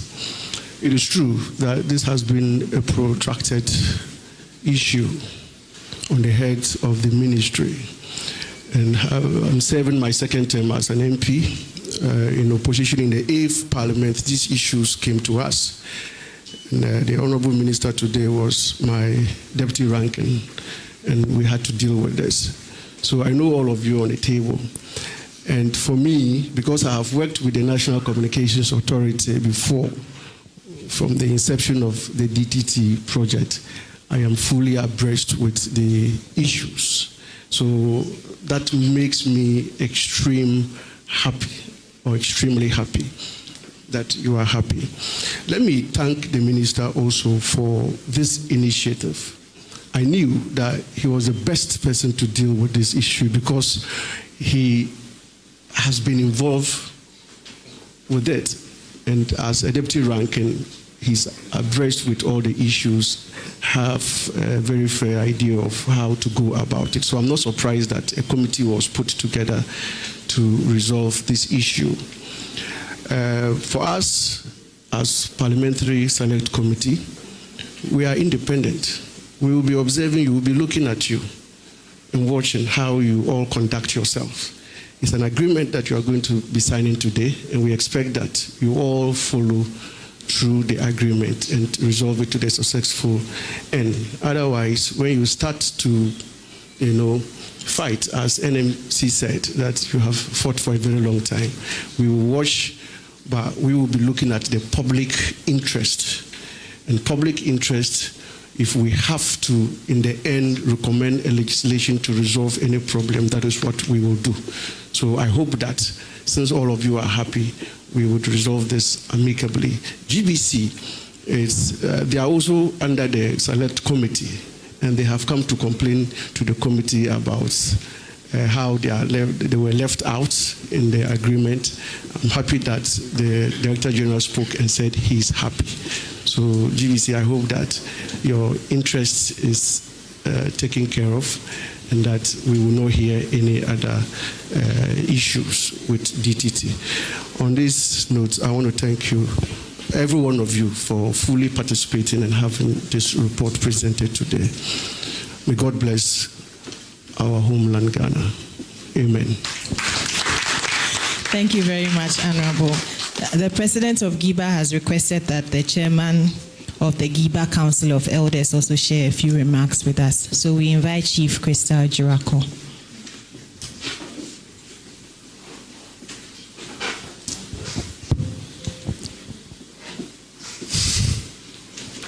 Honorable Minister for Communications, Digital Technology and Innovations, Honorable Deputy Minister, my dear brother, Honorable in charge of Parliamentary Select Committee of Parliament. They talk about the fight, and you were in the center of this fight when we visited Parliament many years ago. All protocols observed. I'm happy that my president decided that I should speak all the things that he wasn't going to say. We have come a long way to reach where we are today. And I'm personally inspired that leadership, and I'm talking of the Honorable Minister, has embraced dialogue, inclusiveness, and collaboration with stakeholders as the surest path towards securing a sustainable future for Ghana's national digital terrestrial television platform. This demonstrates that during national solutions, I take that again, this demonstrates that enduring national solutions are best achieved through consultation, consensus, and shared commitment to the public interest. And I'd like to congratulate the Honorable Minister for Communications, Digital Technology and Innovations on his exemplary, visionary, and statesman-like leadership. Your decision to convene a broad-based stakeholder committee and allow its members to deliberate independently, openly, and without ministerial interference demonstrate uncommon confidence in due process, accountability, participatory governance. And we are so glad about that. You encourage members to place patriotism, integrity, and an unwavering commitment to the national interest above institutional interest, and work collectively towards a sustainable future for Ghana's digital television platform, with the scope and terms of reference given to the committee to guide this work. You have reaffirmed that enduring national solutions which could be built through dialogue, integrity, and mutual respect. Our journey to this point has not been an easy one.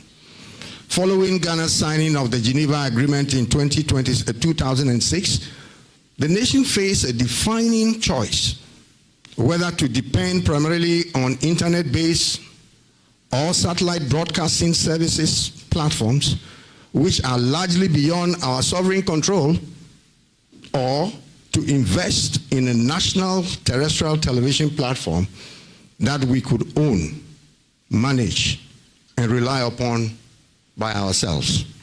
History has shown that Ghana made the right decision. At a time when misinformation, disinformation, geographical influence, and external commercial interests increasingly shape the global information space, our national DTT platform stands a strategic national asset, enabling the state and broadcasters to communicate authentic, reliable, and universally accessible information through infrastructure owned by the Ghanaian people, the DTT platform. There was a time when many Ghanaians depended on foreign broadcasters such as BBC, etc., for breaking news in the 50s, the 60s, and in the 70s. Fortunately, we have trusted national institutions such as the GBC, the DG is here, and the Daily Graphic. And today, Ghana possesses its own national digital broadcasting infrastructure, strengthening our information sovereignty and reinforcing public confidence in credible journalism.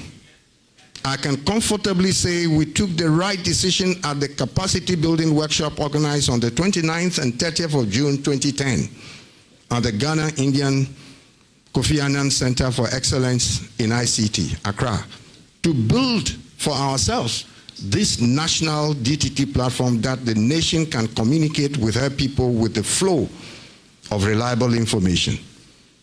Honorable Minister, this national asset deserves our collective protection. I therefore encourage all broadcasters and media practitioners to continue exercising their constitutional watchdog role and professionalism, responsibility, and integrity, ensuring that trusted journalism remains the benchmark amid the growing tide of misinformation on digital and social media platforms. Broadcasting performs an essential public interest function, and the committee adopted a public interest subsidized pricing model, appropriately recognizing that reality while supporting the long-term sustainability of Ghana's DTT infrastructure. As we move forward, it is our hope that the government and industry will continue working together to develop transparent, fair, and affordable DTT pricing policies that promote media plurality, universal access, and the continued growth of Ghana's broadcasting ecosystem. Once again, congratulations to you, Honorable Sam George. May your example continue to inspire excellence in public service and nation building. And I end with the lyrics of the great patriotic song composed by the legendary composer, Dr. Ephraim Koku Amu, from Peki in the Volta region.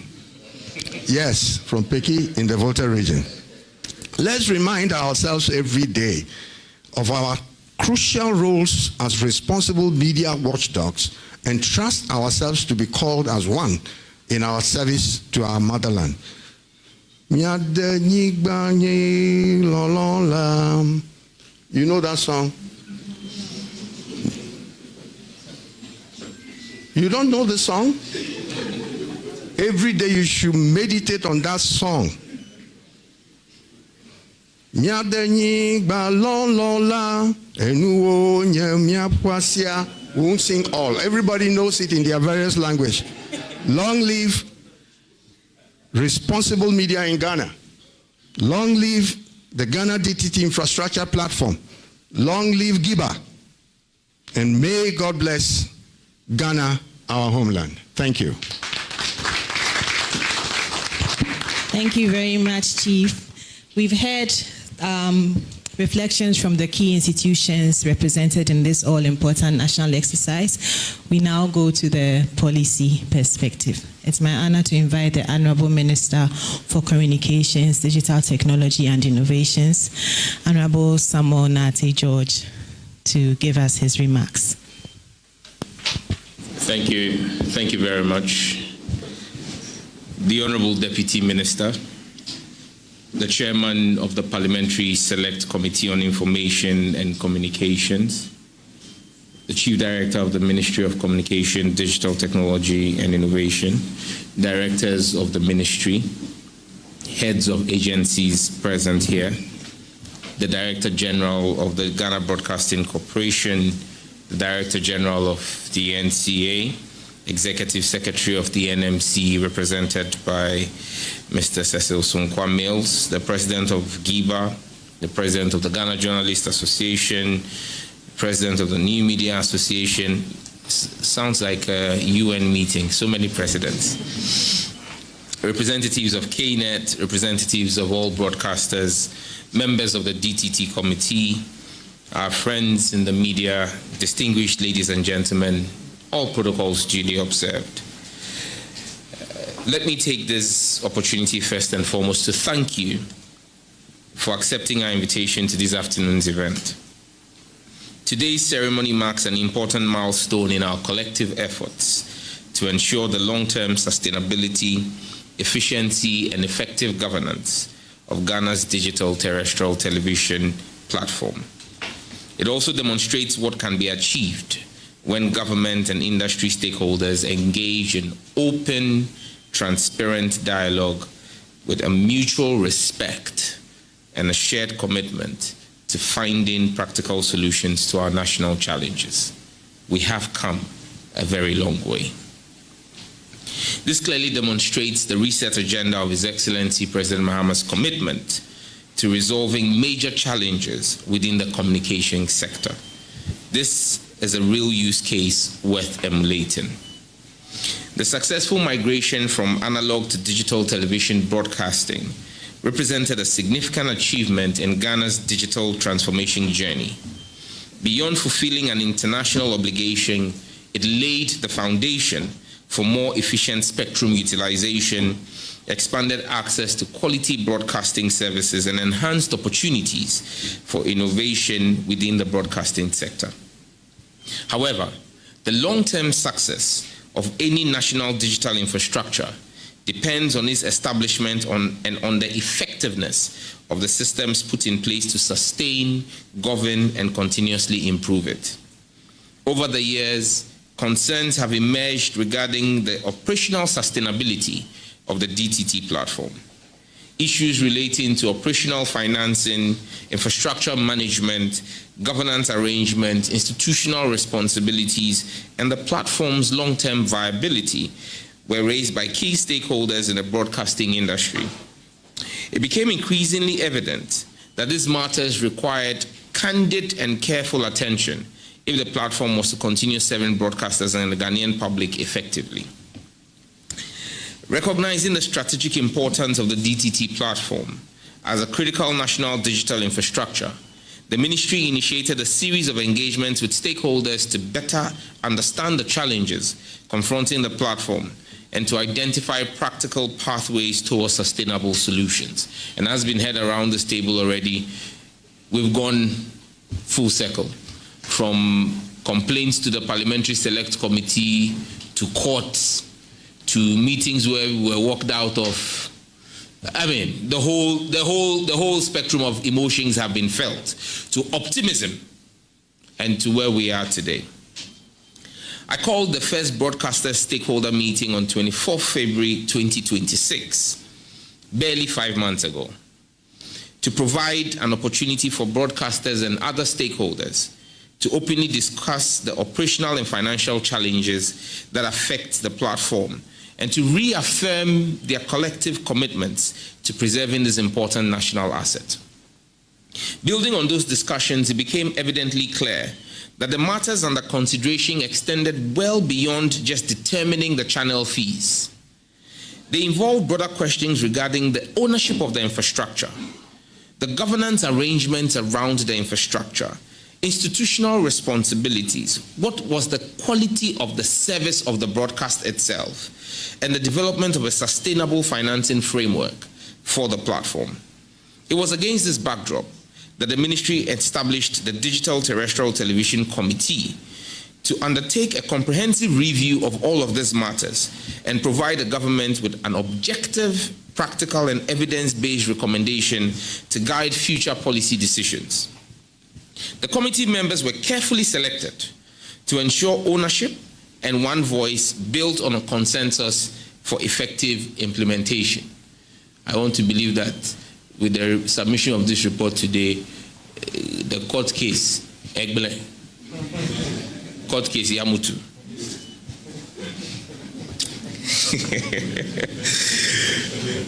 It is against this backdrop that the committee subsequently held several meetings to deliberate and deliver on the mandate as spelled out in the terms of reference. Distinguished ladies and gentlemen, from the outset, when I informed His Excellency that we were setting up this committee, he defined it for me and said that this will not be a routine assignment. The committee was therefore tasked with examining complex technical, financial, operational, and institutional issues that required careful analysis and extensive stakeholder engagement. Let me be quick to say that I've enjoyed all the funds that have been given, but the funds are really not mine. They belong to His Excellency John Dramani Mahama, who has sat in this chair and has guided my hand along this path with every single minute detail of how this should be executed. And so to His Excellency, we say thank you. As the committee progressed with its work, it became necessary to review detailed technical and financial submissions, validate information received from stakeholders, and accommodate further consultation to ensure that different perspectives were adequately considered. Consequently, an emergency meeting was held on Thursday, 14th March 2026 to assess the progress and determine the way forward. In recognition of this assignment, the ministry approved an extension of the committee's timelines, which were supposed to be end of June, to ensure that the committee was afforded sufficient time to complete a thorough and credible piece of work capable of supporting informed decision-making. One of the most encouraging outcomes of this process has been the spirit of collaboration demonstrated by all stakeholders, and I think you all deserve a round of applause. Staff from the ministry, regulators, public broadcasters, private broadcasters, and technical partners have each brought unique perspectives to the table. I've gotten complaints from every single one of them along the line. Everybody had a problem with the process, but we trusted the process, and here we are today. Ebenezer, thus far, the Lord has brought us. This collaborative approach reflects the maturity of our broadcasting sector and demonstrates that lasting solutions are best achieved through partnership, transparency, and mutual respect. Allow me, therefore, to express the ministry's sincere appreciation to the chairperson of the committee and every member of the committee for the dedication, professionalism, and diligence demonstrated throughout this assignment. Let me pause to say that wherever our departed sister, Gloria, is, her heart will be gladdened by this achievement. The ministry also extends its gratitude to the Ghana Broadcasting Corporation, KNET Limited, the National Communications Authority, the National Media Commission, the Ghana Independent Broadcasters Association, and all stakeholder institutions whose active participation and technical contributions have enriched the committee's work. The report being presented today represents an important milestone. It marks the beginning of the next phase of the government's efforts to strengthen the governance and sustainability of our DTT platform. The ministry will carefully study the committee's findings and recommendations and engage the relevant stakeholders as appropriate before taking decisions on the implementation of the proposed measures. You can be rest assured, even before the ministry takes concrete policy decision, I'll issue a white paper that will be shared with all members of the DTT committee for us to have consensus going forward. The objective will be to establish a governance and operational framework that will be transparent, equitable, financially sustainable, and capable of supporting continued investment and innovation within Ghana's broadcasting sector. Ultimately, the success of the DTT platform must be measured by its technical performance and its ability to provide reliable broadcasting services, to promote our media pluralism, and to support local content development. Support local content development, and ensure that all Ghanaians continue to benefit from accessible, high-quality, free-to-air television services. Once again, my thanks goes to the Director General of the GBC. Prof, there's light at the end of the tunnel. And this one is not a political pipeline. Political pipeline, you never see the end of it. This one, there's light. You see the light.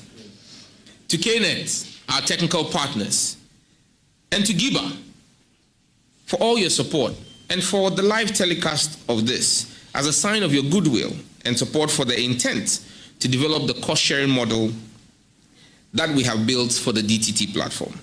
Your dedication, expertise, and collaborative spirit demonstrated throughout this process have provided the government with a strong foundation on which to make informed policy decisions. It is therefore my honor, on behalf of the government of Ghana, to formally receive the final report of the DTT committee. The government looks forward to working with all the stakeholders to advance the next phase of this important national endeavor.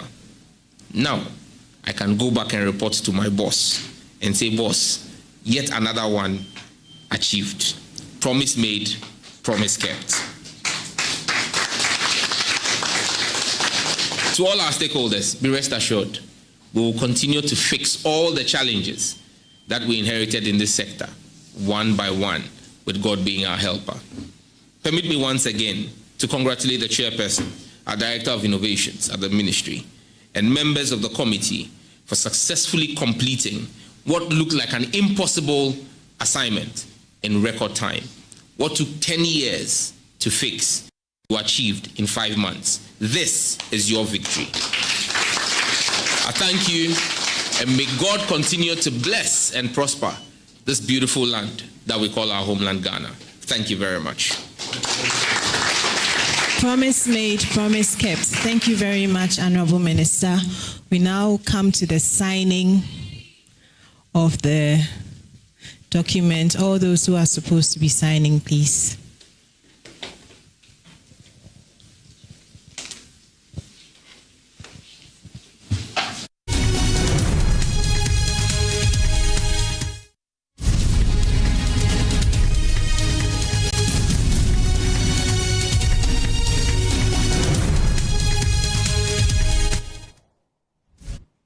So what you witnessed a while ago was the presentation of the DDT committee report. The DDT is a Digital Terrestrial Television Committee report, which has been presented to the Communications Minister, Sam George. Away from that, the Ghana Journalists Association is condemning the attack and shutdown of Obatampa Radio in Kaswa, describing it as an assault on press freedom and constitutional democracy. GJA President Albert Jumfor has been addressing the press at the International Press Center here in Accra. Let's take you there live. Uswakon. Please, let's acknowledge your presence, Madam. Is there that? Yes, thanks for coming. All other protocol duly observed.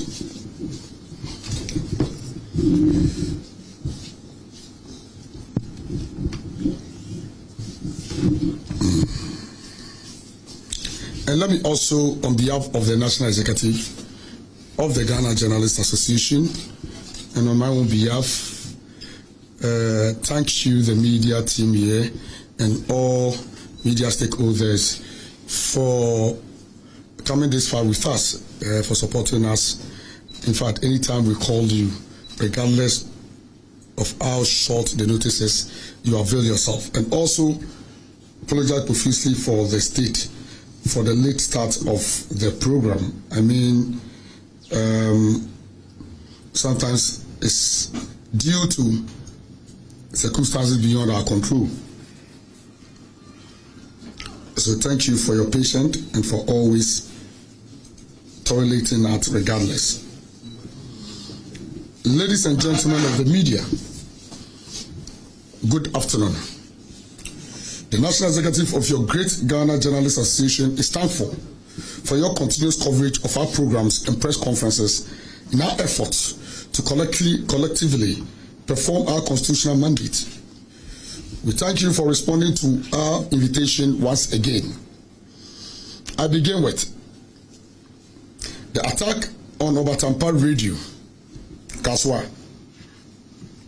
Colleagues, the Ghana Journalists Association strongly condemns the violent invasion and unlawful shutdown of Obatampa Radio at Kaswa in the Central Region on Thursday, 25th June 2026.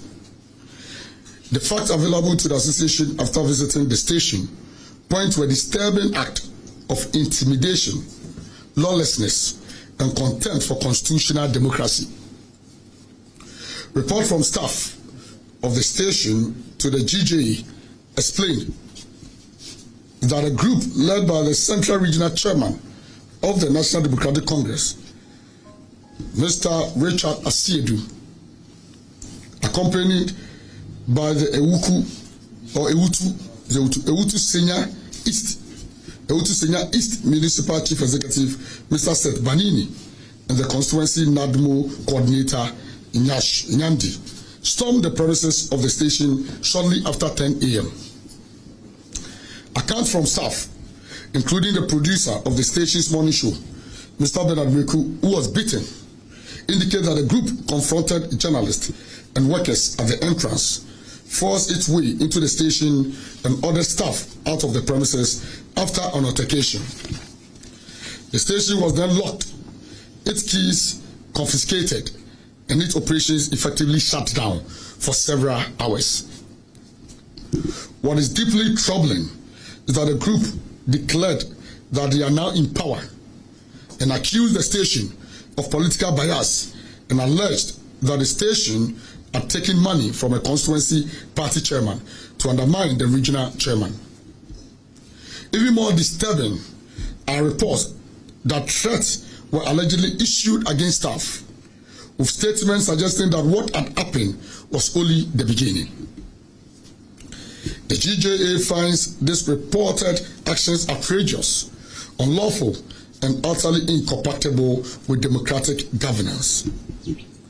According to the accounts, the regional chairman and his gangs were at the station because there was a discussion during the morning show in which the regional chairman's comments on internal party issues on his own radio station at Fusu was discussed. It is reprehensible for someone who is said to own a radio station in the same region and a major stakeholder, major media stakeholder, to be leading an attack on another radio station or a sister station because his issue was being discussed. It's unfortunate that the sound could not permit us to show you the footages, the videos, calling, so that you can hear from yourself what our colleagues said and the reaction by the regional chairman and his team. Let us be clear whether the program in question was fair, and I'm referring to the program hosted by our colleague, morning show host of Obatampa Radio, whether the program in question was fair, critical, balanced, harsh, or uncomfortable is not the issue. That is not the issue here. In as much as we promote and preach for press freedom, we also encourage media responsibility.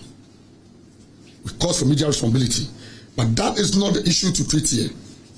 In a constitutional democracy like that of ours in Ghana here, as we are witnessing, the proper response to media criticism is not intimidation. The proper response is not invasion of privacy. The proper response is not the forcible closure of a radio station. The proper response is not threats, regardless of how you say it. Assuming our colleague was even reckless, assuming without admitting that our colleague was reckless and irresponsible or was unprofessional, you can't take the laws into your own hands. If any person believes they have been wronged by media house or journalists, the Constitution and the laws of Ghana provide lawful avenues for redress. Indeed, we understand that the regional chairman has already taken one such step after the incident by filing a defamation suit against the station and its morning show host and producer. It is common knowledge and prescription that once a matter is before the court, the law must be allowed to take its course. But the question is that why should the regional chairman and his team take the law into their hands before resorting to the same law to address their matter? Why would they resort to violence when they know that there are several remedies in addressing their issue? No one should substitute self-help for due process. No one should bring a mob to answer a legal grievance. No one should use force when the Constitution demands restraint. When political actors substitute intimidation for dialogue, force for law, and threat for accountability, they cease to be defenders of democracy.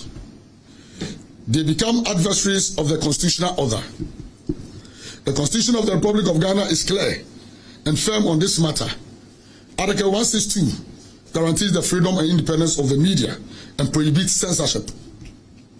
Article 163 guarantees editorial independence.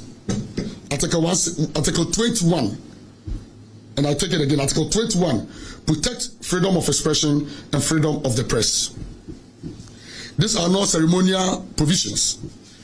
They are the living guarantees that protect every Ghanaian's right to speak, publish, receive information, and hold power accountable.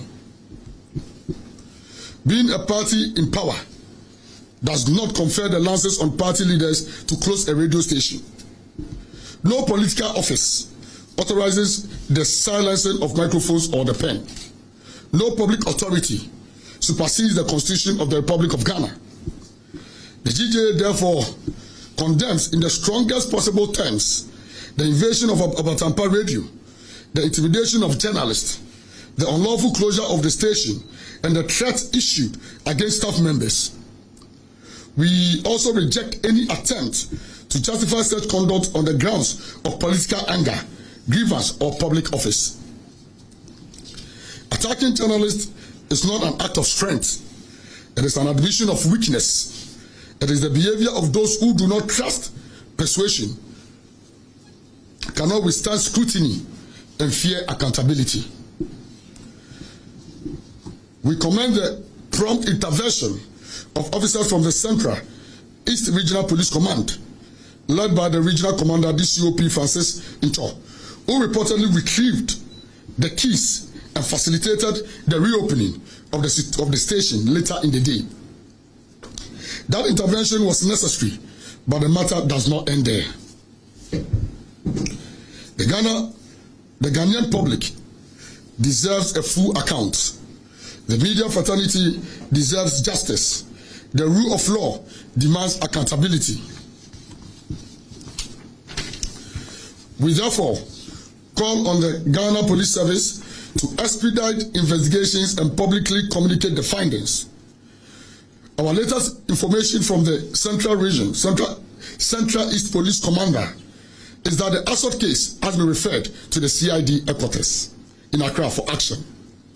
It is our hope that every individual found to have participated in the unlawful invasion, physical assault, verbal assault, and intimidation of staff, as well as the closure of the station or the issuance of threats, must be dealt with in accordance with the laws of Ghana. The law must not only be applied, it must be seen to apply. Anything less would encourage future acts of political lawlessness.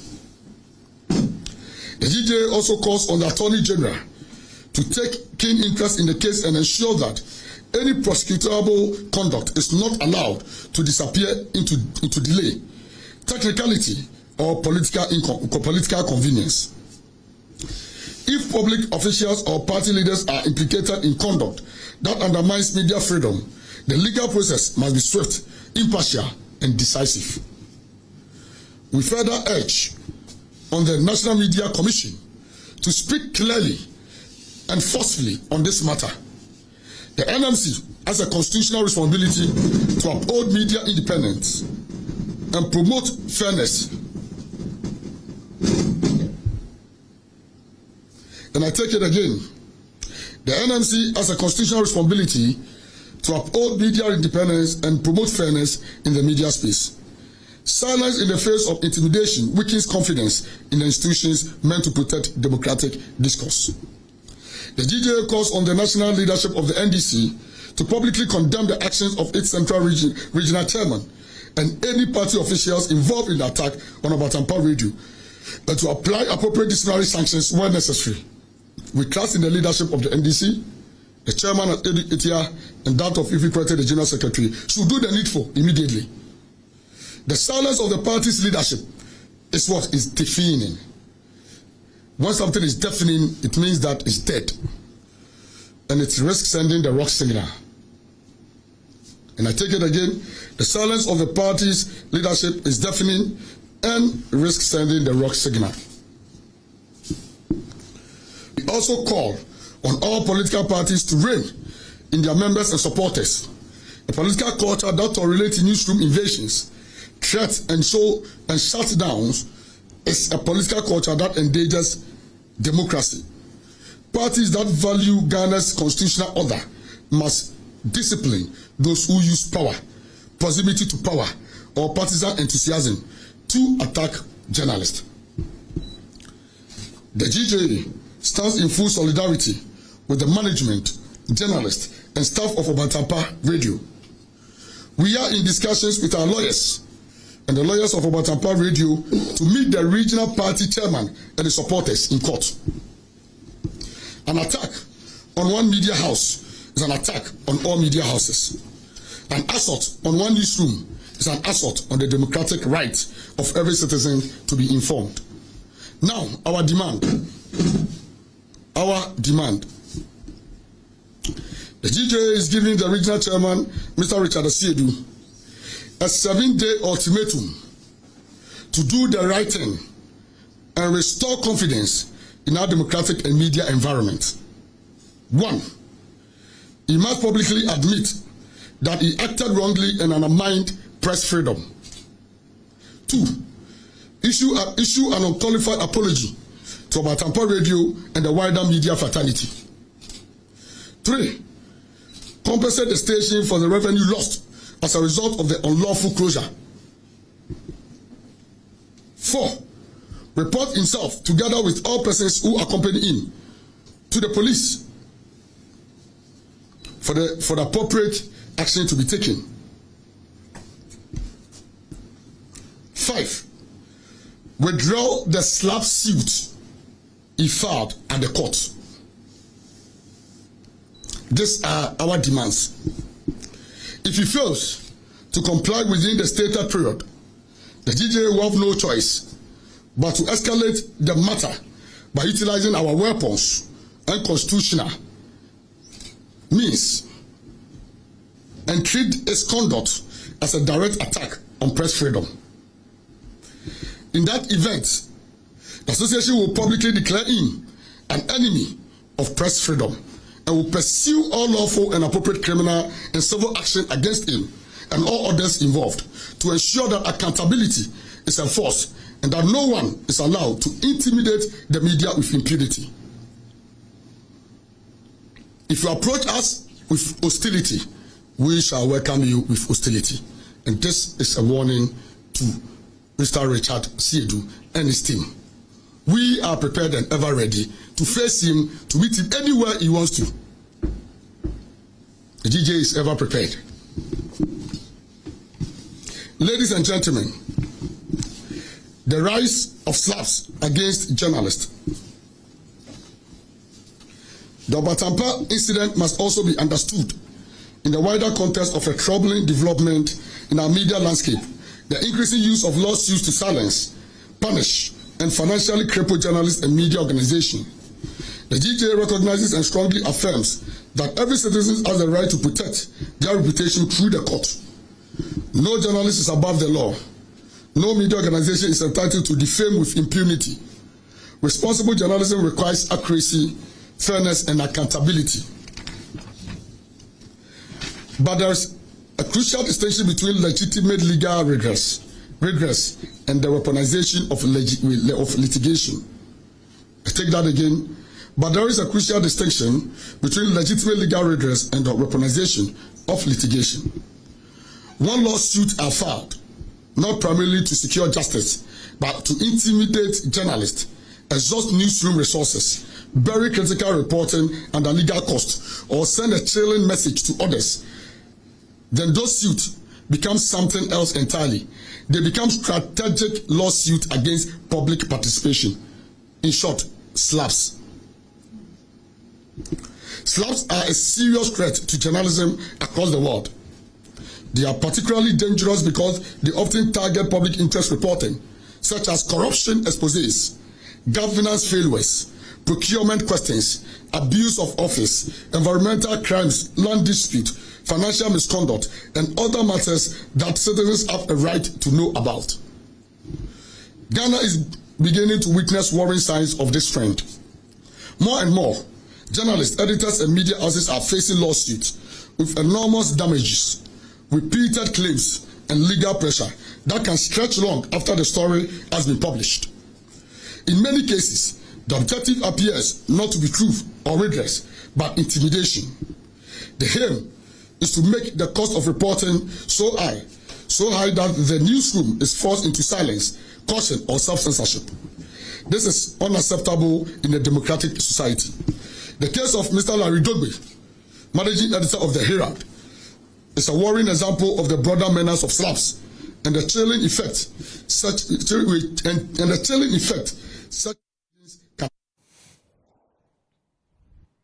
You've been listening to the GJA President Albert Jumfo condemning the closure of Obatampa Radio in Kasua. The pulse returns after this break.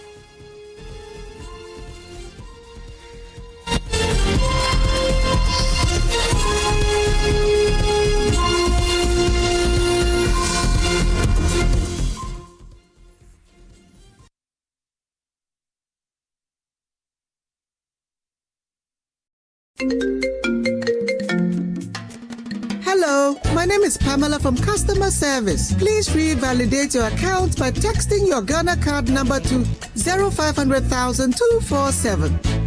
Hey, Abili, wabidim.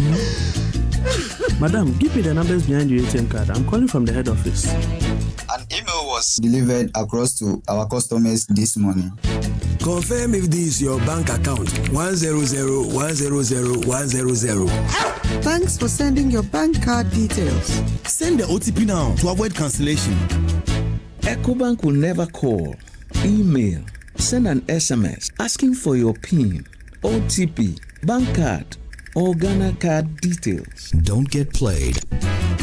EcoBank, the Pan-African Bank. Hello, please, I'm calling from Customer Experience Center. Hi, Now let me share my wildlife experience with you at Safari Valley Eco Park. Welcome to Safari Valley Eco Park. Our electric shuttle pulled up and in no time our tour began. We were surrounded by wildlife from the moment we entered the Eco Park. We were greeted by experienced tour guides who took us through orientation and how to better enjoy the experience. Watch these animals roam freely in their natural habitat undisturbed by our presence. We saw zebras, sable antelope, brown cranes, mara, silky chicken, nyalas, Shetland ponies, and so many animals I just couldn't keep up. Our tour guides taught us so much about the wildlife, their behavior, and how to interact with them.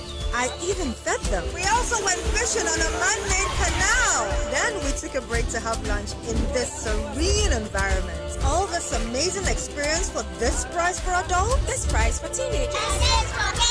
It's a bargain.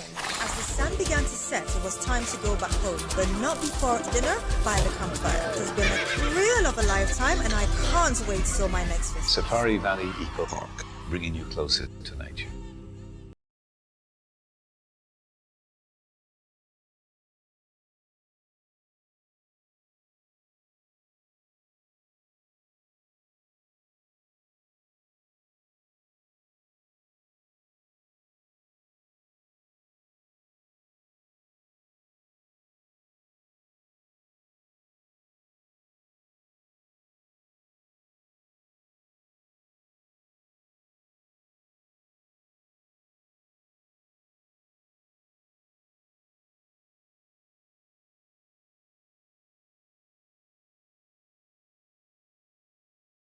Distributed by NS Chemist Limited.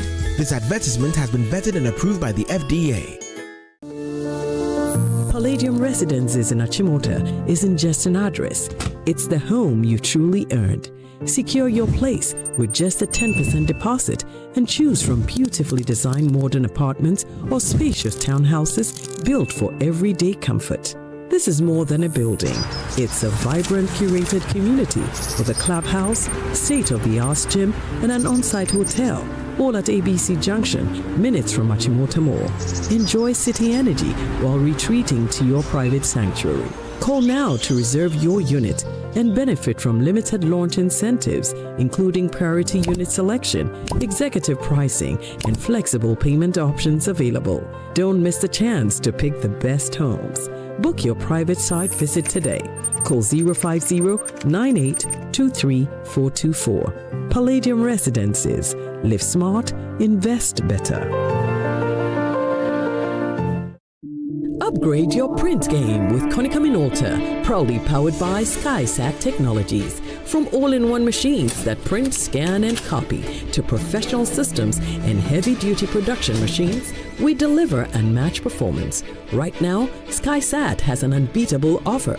1 entire year of free servicing on all Konica Minolta machines. That's 12 months of expert maintenance for new and existing customers. Visit our new VIP Print Center at Pegasus Place, Airport Residential Area for a live demonstration. Call us on 050-164-5180 or 0302-798-829. Again, it's 050-164-5180 or 0302-798-829. SkySat Technologies. Performance that delivers every time.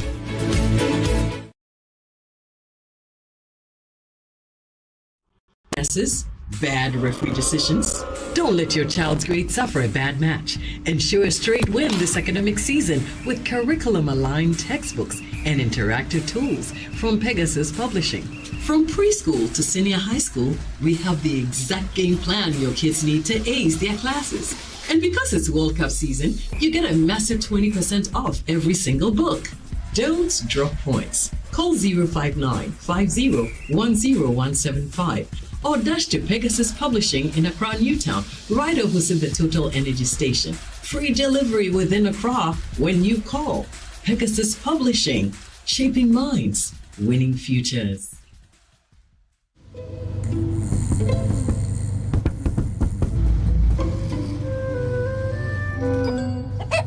Numerous cases of people falling asleep have been reported across the African continent. No one can explain this phenomenon. With 24/7 FIFA World Cup coverage, sleep can wait. Everything can wait. Catch all 104 matches from as little as 58 Ghana cedis only on DSTV.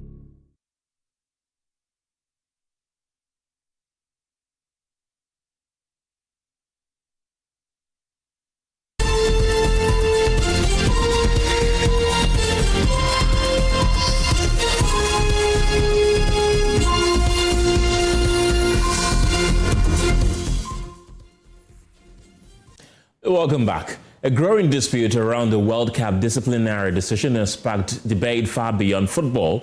At the center of it is Folarin Balogun, the U.S. striker whose red card ban was suspended after Donald Trump's intervention. Well, the case has triggered a fierce reaction over fairness, independence, and political pressure on the game's biggest stage, especially in Europe, where UEFA accused FIFA of undermining the game's integrity. For more on this European perspective, we're joined by Thomas Parrow, a correspondent in Berlin for our partners DW. Thomas, why has the Balogun case triggered a strong reaction across Europe?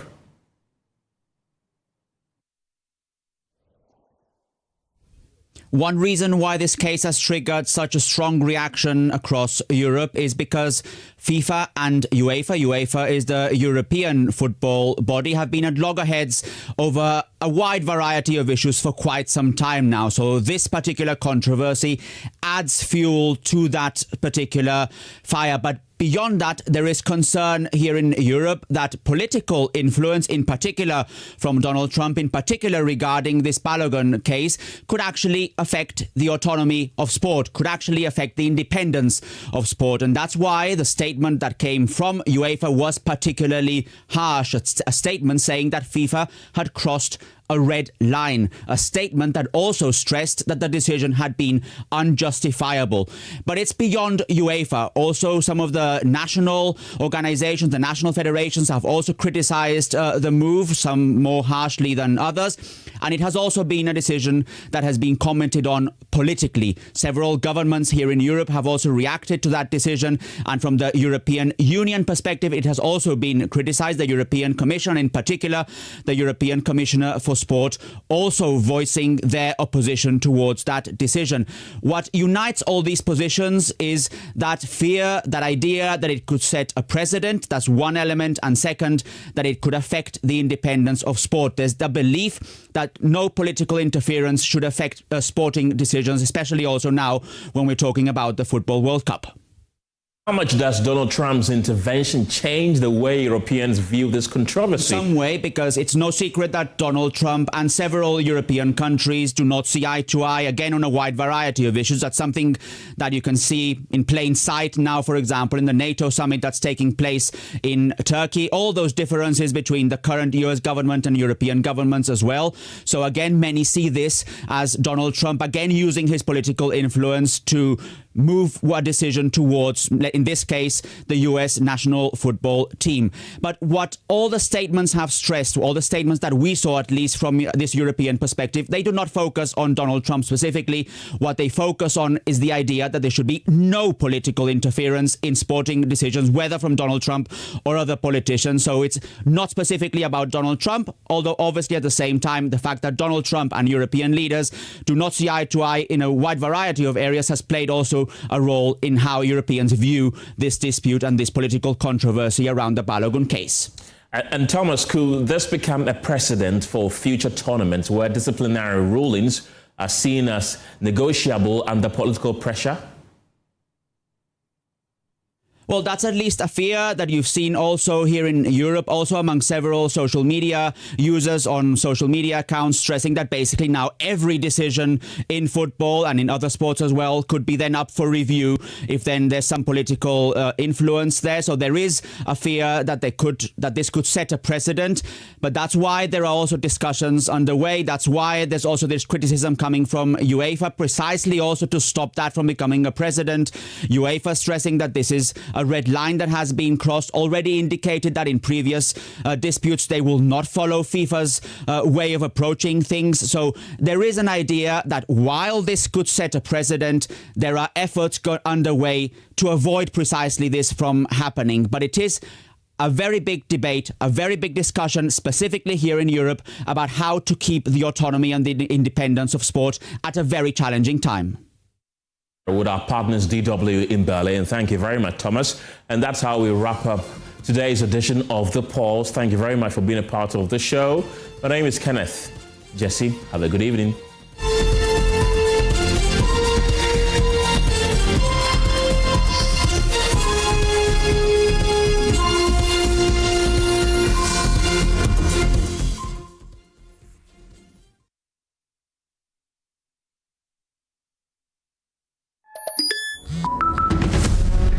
I didn't think it would happen to me, but it happened to me. Ghana's digital economy is booming. Millions of transactions, billions of cities, a future powered by technology. But beneath the convenience lies a growing threat.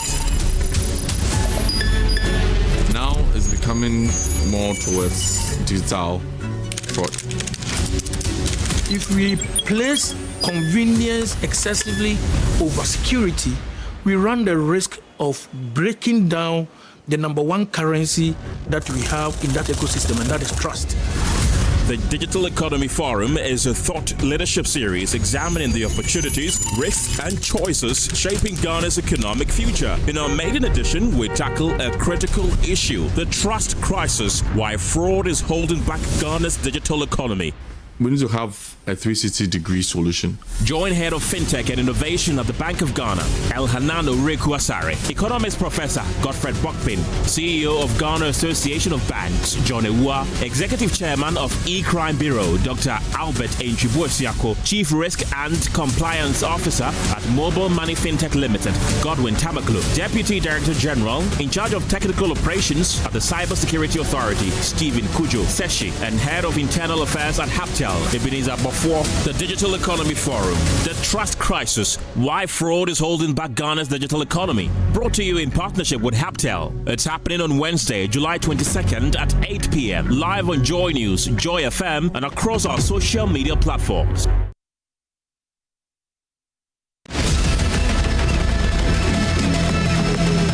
Democracy is by choice, not cash, not coercion, not corruption. Vote buying silences the will of the people. Unchecked illicit political financing weakens the very sovereignty of a state. Democracy falters when everyone's choice is compromised. An unprecedented multimedia politician-citizen forum brought to you by Joy News Impact Makers Foundation. This community-level engagement will spotlight illicit political financing, explore its implications, and proffer solutions to safeguarding Ghana's democracy. Democracy is not for sale on Joy News, Adom TV, Joy FM, Adom FM, and across our social media platforms.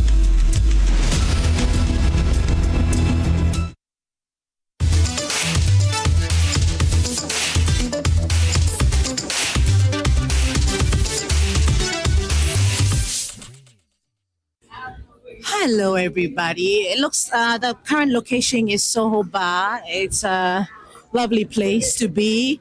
This is not my first time, but I'm very excited. I'm very excited because Soho is on a mission to promote jazz music here in Ghana. I really don't know, the whole story, but who are the better people to sell the jazz brand? The Jazz Brothers, and I'm honored to have the Jazz Brothers with me here, and I'm very excited to meet you all. Mr. Isaac.